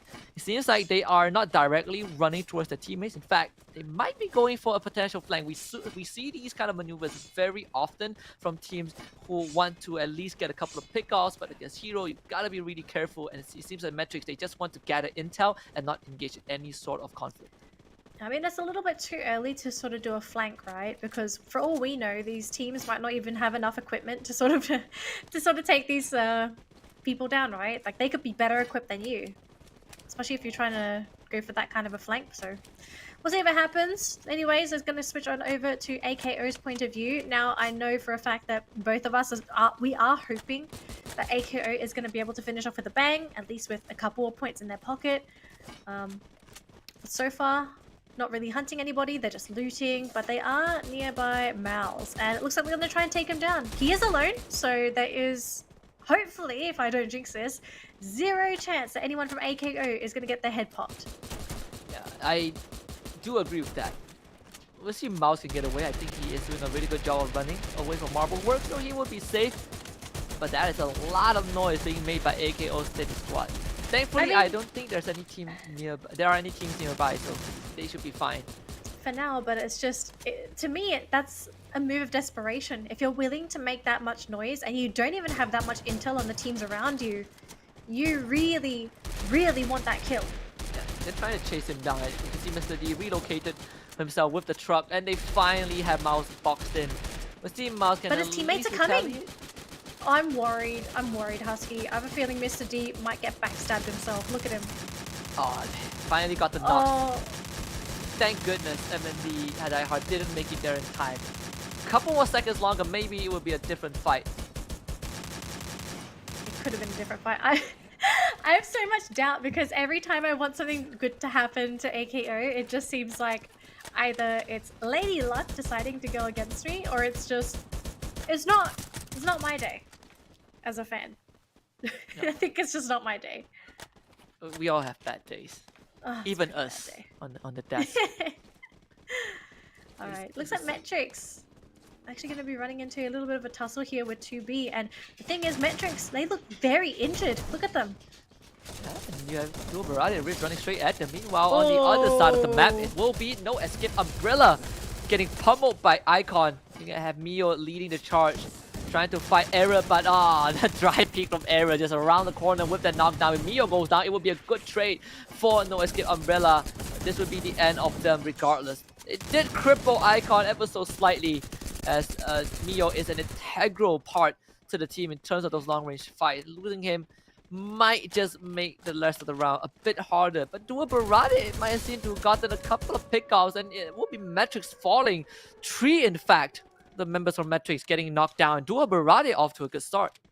Interesting. So I'm wondering where that final member for Metrics went, because I'm not sure if I remember correctly, Husky, but Metrics split up. They split up, right? I think we saw them go as pairs. Yeah, they did. Yeah, they started with like 2-2, right? And then they decided to not engage in any early conflict, but they end up running into Epic and losing 3. Well, Dual Barade and losing 3 members. Now Epic will be able to clean them up. Siga, he is going to check, but he will have a buddy with him in case he gets ambushed. About to go in for the rush. Troop will be the last man alive. Coco and Ashen also made it to the vicinity. They are playing it really safe. And Siga, he's just a lone man on an island surrounded by a school of sharks, and Coco will be able to finish off Troop. No chance for any members of Metrics to get out. Bloodthirsty. So that's going to be Epic's first kill of this game as well, as they were able to get that pick off for themselves. And so far, looking at the map, we aren't really seeing any teams in it that could potentially run into each other as of yet. It's still very early, although maybe 2B versus Epic? I mean, looking at the direction where their teams are heading right now, we could be seeing the skirmish, but I'm wondering, do these teams have intel on each other yet? And wonder I'm gonna as say well. yes. I feel No. like No, Coco's no. going off. no, Dua Berade, they're completely avoiding this encounter. And I think it's okay, you know, you don't really want to get too ahead of yourself, especially when you are in a position that Dua Berade is in. Every single point matters. They are very close to making it into top 12. In fact, the team standing in front of them would be Metrics as of now. AKO State Squad not having a good day, so that is a team that they can easily overtake. Epic is currently in 10th place, so for Epic, it matters lesser to them than it does to Dua Berade if they survive the round and get more points. Alright, so eyes on Icon so far. Currently, I kill leader with 3 kills, and the team's just going to sort of hang on the edge of the map. But I like their position. Again, I think this is something that I don't know why I resonate really well with Icon, but I love the way that they always position themselves just obscenely high. They always make use of all this high ground advantage. Unfortunately, nobody is down there that they could potentially pop heads, but trying to use the environment to their advantage, especially when it comes to scouting, and of course, especially when it comes to sniping. Yes, and we're seeing that the involvement of Group A, you know, in the last 2 matches against Group C, we're getting much slower games. Oh boy, AKO State Squad is about to crash in the compound, and they're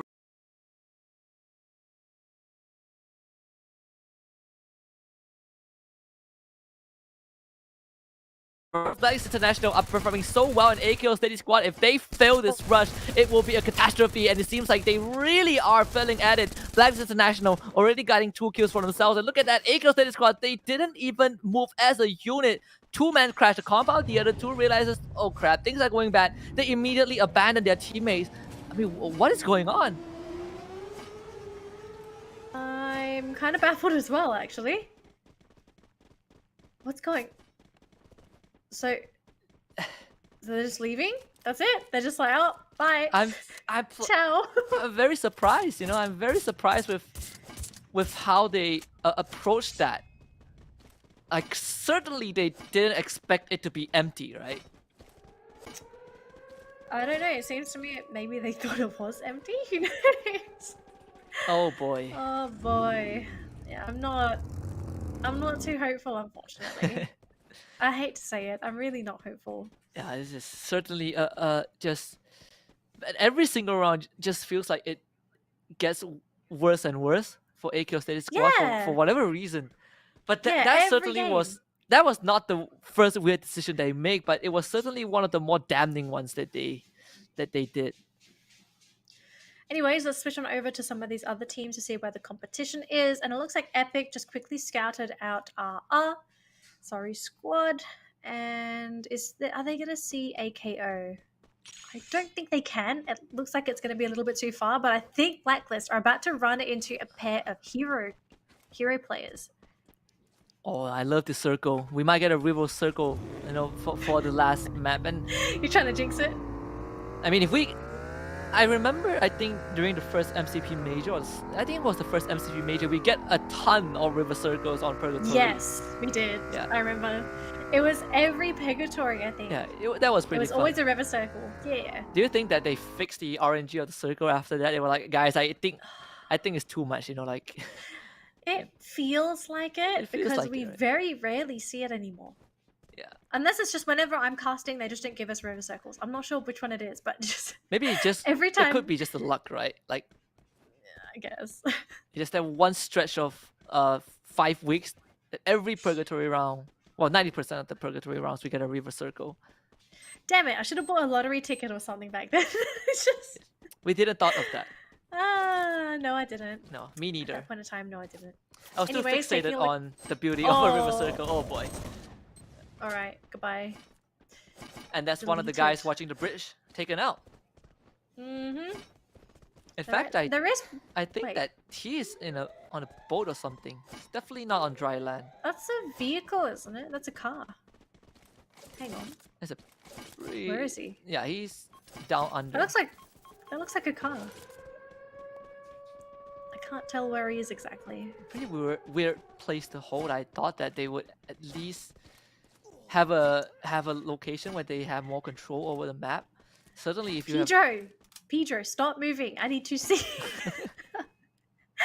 I just need to see what's going on down there. Oh, well, maybe we'll see another day. Yeah. If he survives long enough, yes, we will. Maybe. Anyways, I'm going to switch on over very quickly to 2B's position. So far, they're not really seeing much. I don't think they have vision on anybody, from what we can tell. Yeah, at least not as of now. I think for the No. side of Duo Berade, this is probably one of the better rounds that they have, considering that most rounds that they played were pretty underwhelming, as we can clearly see the disparity in terms of skills between them and a lot of other teams in the league. As Ooh. Crown, so dangerously low from the tag. Thanks to the members of Sorry Raw, you always have to be careful of John, because this guy has been landing some very nasty shots throughout the entire evening. Looks like Kimi wanting to get some shots in himself, but I guess he's just not confident with where they are.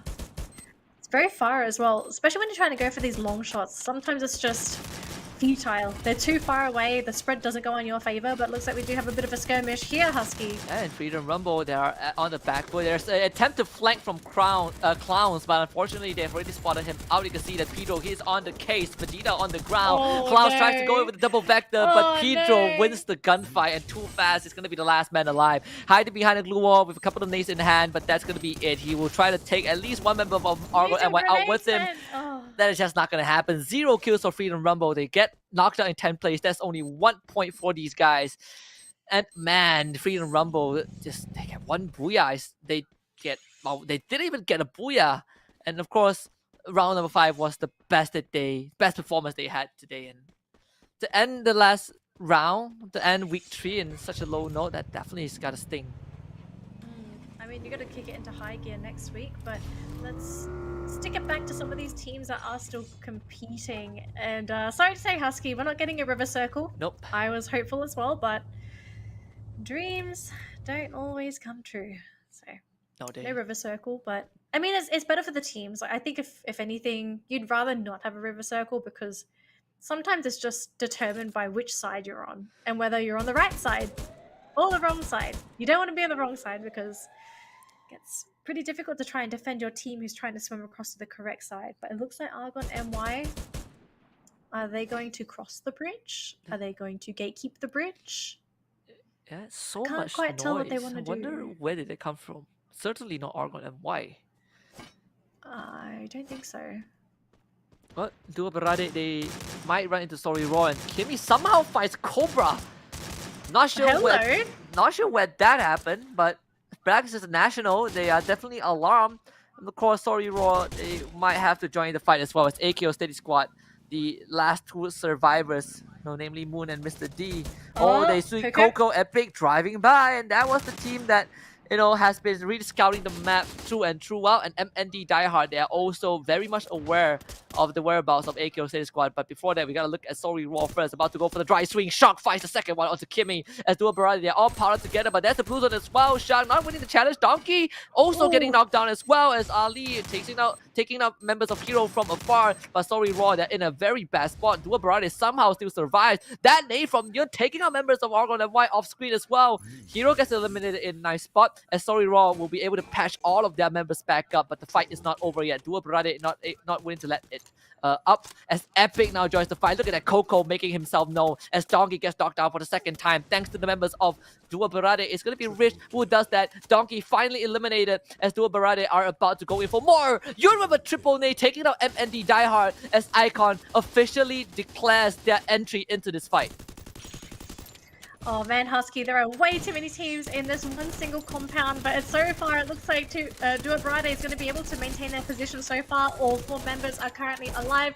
Sorry Squad, they're currently under fire, but it looks like they're going to be getting a little bit of support from an unlikely ally. It's going to be another team coming in to try and break this party apart, and so far it looks like Duo Berade, 2 members are down, Husky. It looks like it's not going to work in their favor anymore. Epic, they were waiting outside the warehouse. They knew that there was only only one exit point for the members of Duo Barade or Sorry Roar. Any survivors who runs out will be picked up, but Ashen, he hung around a bit too long and he will be taken out as well by John. Sorry Roar at least will be eliminated in the hands of Blacklist International as Duo Barade will fall to the blue zone as well. And look at that, AKO, Steady Squad about to outrun the blue zone, but they also have to outrun the bullets from the side of Epic. Coco still driving around in that bike as Siga will get knocked out by Ali. Have Epic pushed it too far? It seems like they had, because AKO Steady Squad will be knocked out and Blacklist International, Ali with a 6-shot onto Keppa. I don't think Icon's gonna be alive for any much longer. 2 more members go down as Coco, the one on the motorbike, will be the last man alive for the team. A quad kill for Ali. Blacklist International about to attempt to stamp their foot on that final booyah of week number 3. It's going to be between them and Icon because I don't think Epic has any more gas left in the tank. Epic unfortunately have just gone down, so it's going to be a 2-team showdown here. It's Blacklist International versus Icon, and again, Icon lurking in the shadows coming into this late game. Now, positioning wise, I don't think this is too bad of a position, but with one player down, it's going to be very tough. It's going to come down to whether or not they're going to be able to get some surprise picks off onto Blacklist. Cobra actually rushing in, Husky. What? And he was able to get a kill onto New Boys. That was a 2 versus 1, and now Flame's going to try to take on Miro. Cobra wins the 2 versus 1 single-handedly, and of course, Cobra will be the rightful person to end the round. Blacklist International with the final booyah of the evening. And in the hands of Cobra himself, the prodigy of the team, they will bag that last win. What a performance from Blacklist. I mean, it's a very much needed victory as well, just because the team really needs to get those points to climb back up on the leaderboard, right?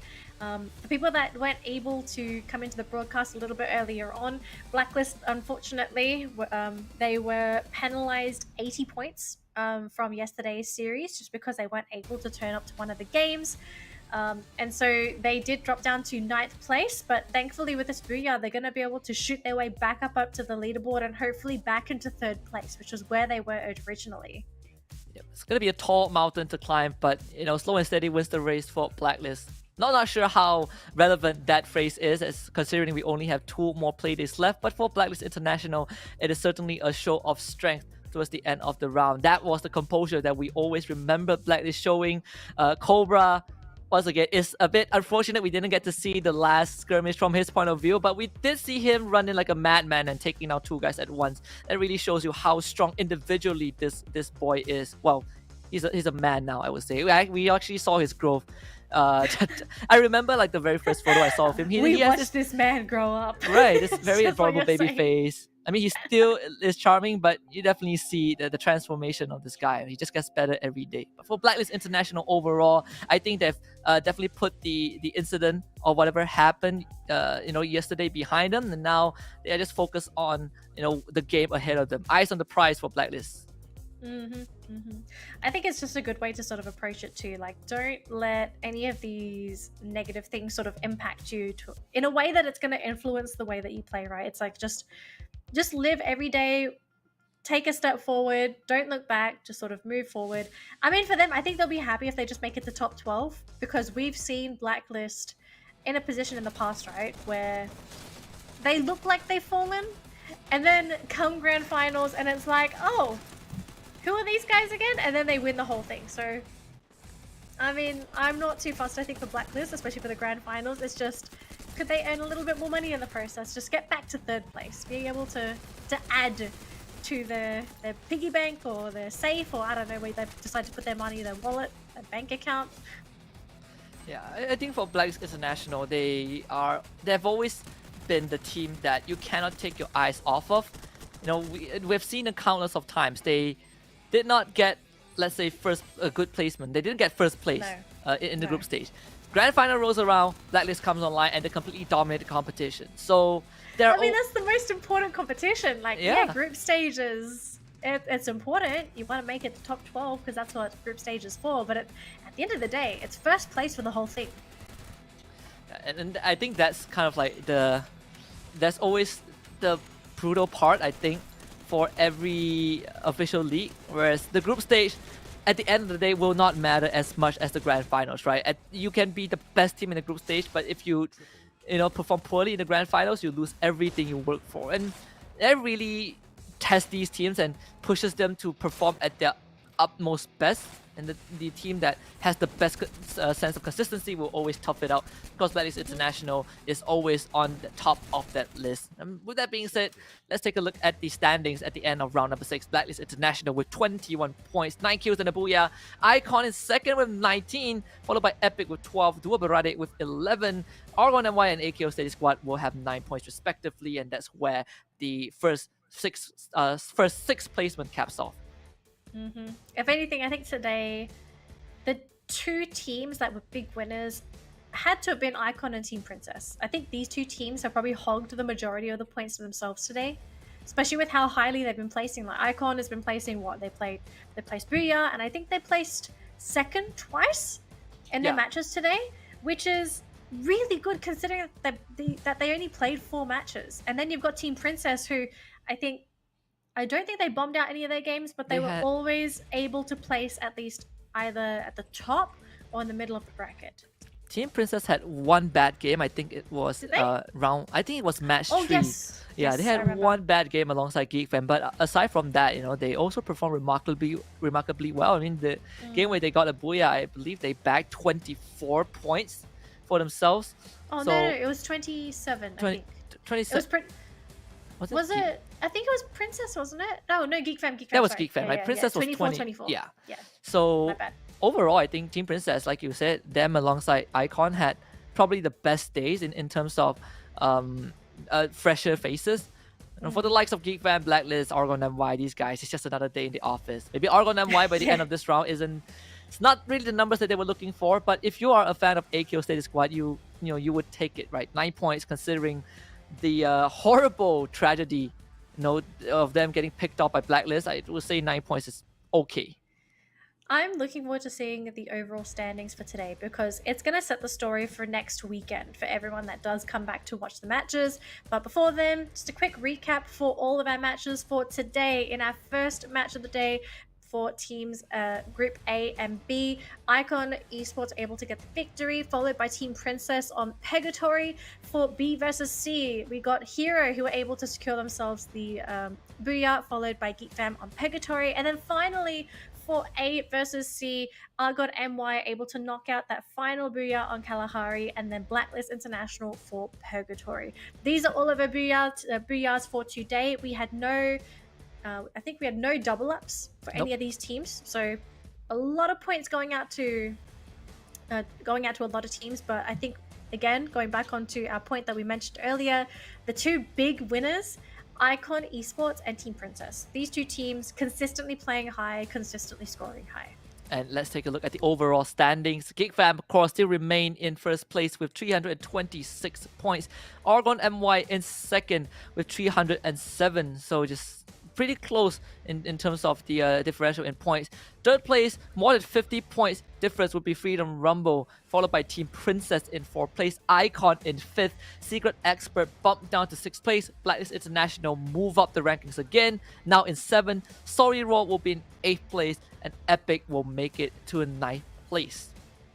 And then on the other half of the leaderboard, we have EWG sitting in 10th place, AKO Steady Squad now in 11th place, Metrics holding steady in 12th place. We got 2 Brodick in 13th, No Escape Umbrella in 14th, New Gank in 15th, Devora on 16, 17 we have Hero, and then finally 18 we have M&D Die Hard. Now, if anything, I'm a bit worried here, Husky, that 11th and 12th spot. I mean, AKO Steady Squad, they are currently leading with, I believe, about less than 30 points, right?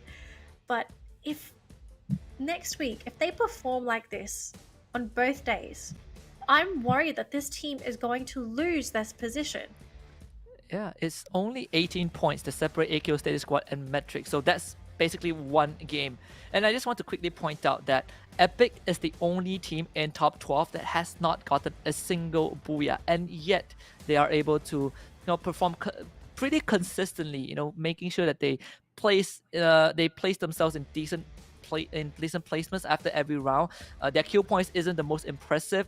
In the top 9 they are the second last with only 81 kill. Oh well, they're actually second last with only 81 kills, followed by Secret Expert with the least kills. But placement points, they are doing considerably well. I would say that in the top 9, Epic is probably the weakest link right now, but they are still somehow able to hold on compared to the likes of EWG or AKO Steady Squad.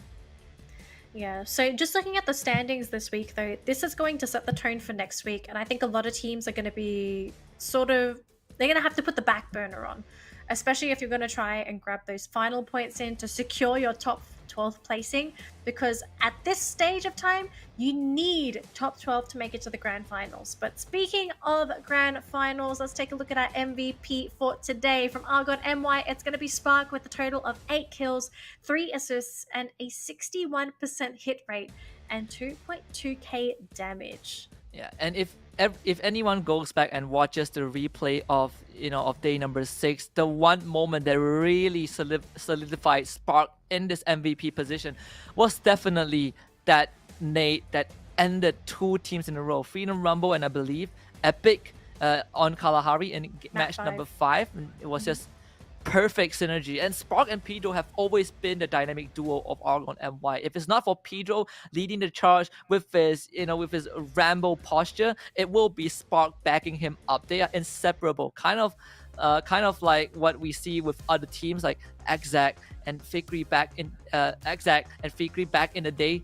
These duos, they do make the difference, and for Argon MY, Spark really showed up huge today. But speaking of today, our matches are done and the scoreboard is set. Now the final competition is going to be happening on next weekend. It's not the grand finals, but it is the finals of the group stage, where these teams are competing for top 12. 12 teams are going to be making it to the grand final. That's going to be happening later on. And then, of course, they're going to be competing for that lion's share first place prize, which is 45,000 ringgit. It's a lot of money on the line, but these teams are going to make it through these group stages first.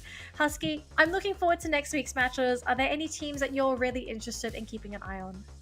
I will continue to say that Icon, Epic, Team Princess will be the 3 teams that I will, and Secret Expert, right? These 4 teams I will continuously keep my eyes on. If I want to slot in a 5th one, that's going to be Roar, and I'm basically putting aside all of the current big dogs, right? Again, AKO Steady Squad, I really hope that they step up their game. I think this is probably the first time, if I remember correctly, that we don't have a break in between the end of the group stage and the grand final. Yes. So lesser time for these guys to prepare for the big day, but that also means that next week is even more important, right? 8 matches left for all of these teams and only 12 slots available. There are some teams that have been, kind of counted out of the top 12, but hey, if they cannot make it, they will make sure that you have a tough time making it into the top 12 as well. We just have to see what happens. With that being said, we have come to the end of week number 3. 2 more days to go in week 4 in this next coming weekend, and we will find out who our top 12 finalists will be. And until then, do make sure to keep tabs on what these guys are doing on the Free Fire official page on Facebook. We are going to sign off for tonight. My name is Husky. She's Dana Lee. On behalf of everyone behind the scenes, thank you guys for tuning in. We'll see you guys for the final week of the group stage and find out who will make it into the grand finals. Good night. Goodbye. Thank you, Alex.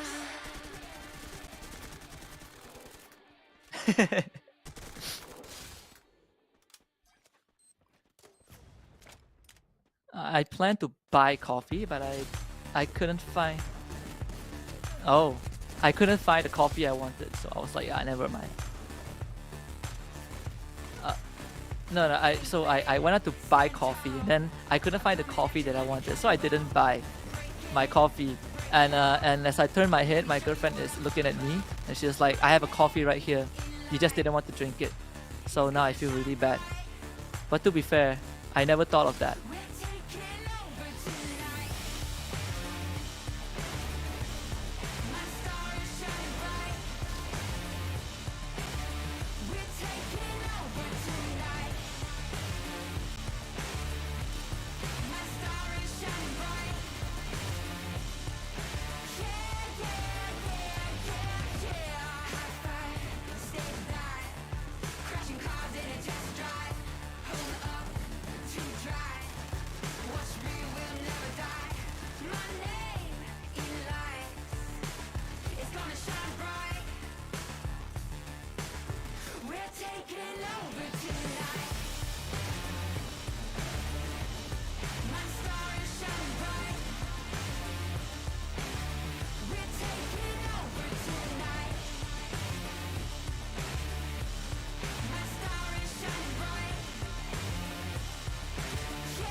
walls, just trying to stay stay alive. They picked each other off, but Vicker just knocks him back down again. You get back up, and he's gonna knock you down. Geek Fam not giving them any spaces. Freedom Rumble are stuck under this bridge. So the flank that is, but nobody's died yet, which is the weirdest thing. Yeah, if Cobra gets caught right now, he's most definitely gonna die because the guy has got no more blue walls on him. Cloud's taking the fight up. Oh, Vegeta! Sorry, Raw. Donkey now holding on to an angle. Won't be able to spray down no build. Cannot take the kill just yet. Here comes Gas for the backup, but Gas gets sprayed down as well by the one and only Donkey. Error comes through. One guy from the top. High fence now going in for the shot, but it's a 2-on-1 situation. Imira with the backup, and it just looks like no escape. Umbrella will not be able to escape. Sorry, Raw. Now you don't. Like, you had a hard time just even drawing a beat on this guy, but no! Look at that ambush from Shark just jumping in from the roof. Gave him no chance. Yeah, Blaze just not turning around in time. Shark now right in front, but the shotgun of Error. Ooh, and Shark backs away in the nick of time, and the double vectors! But Mentrix now overcoming this situation really quick. Mocha with a shotgun, Pikai down on the ground, taking a 2-on-1 situation. Perhaps a little bit of distraction will do Gamora a lot of good. Cyber with the game of survival, but it would be Secret Expert that nails the final one. Kepantasan, ketakasan dan kepintaran adalah syarat untuk memenangi cabaran ini. Siapakah yang akan memenangi? Adakah pasukan pemain kita ataupun Mr. Wega?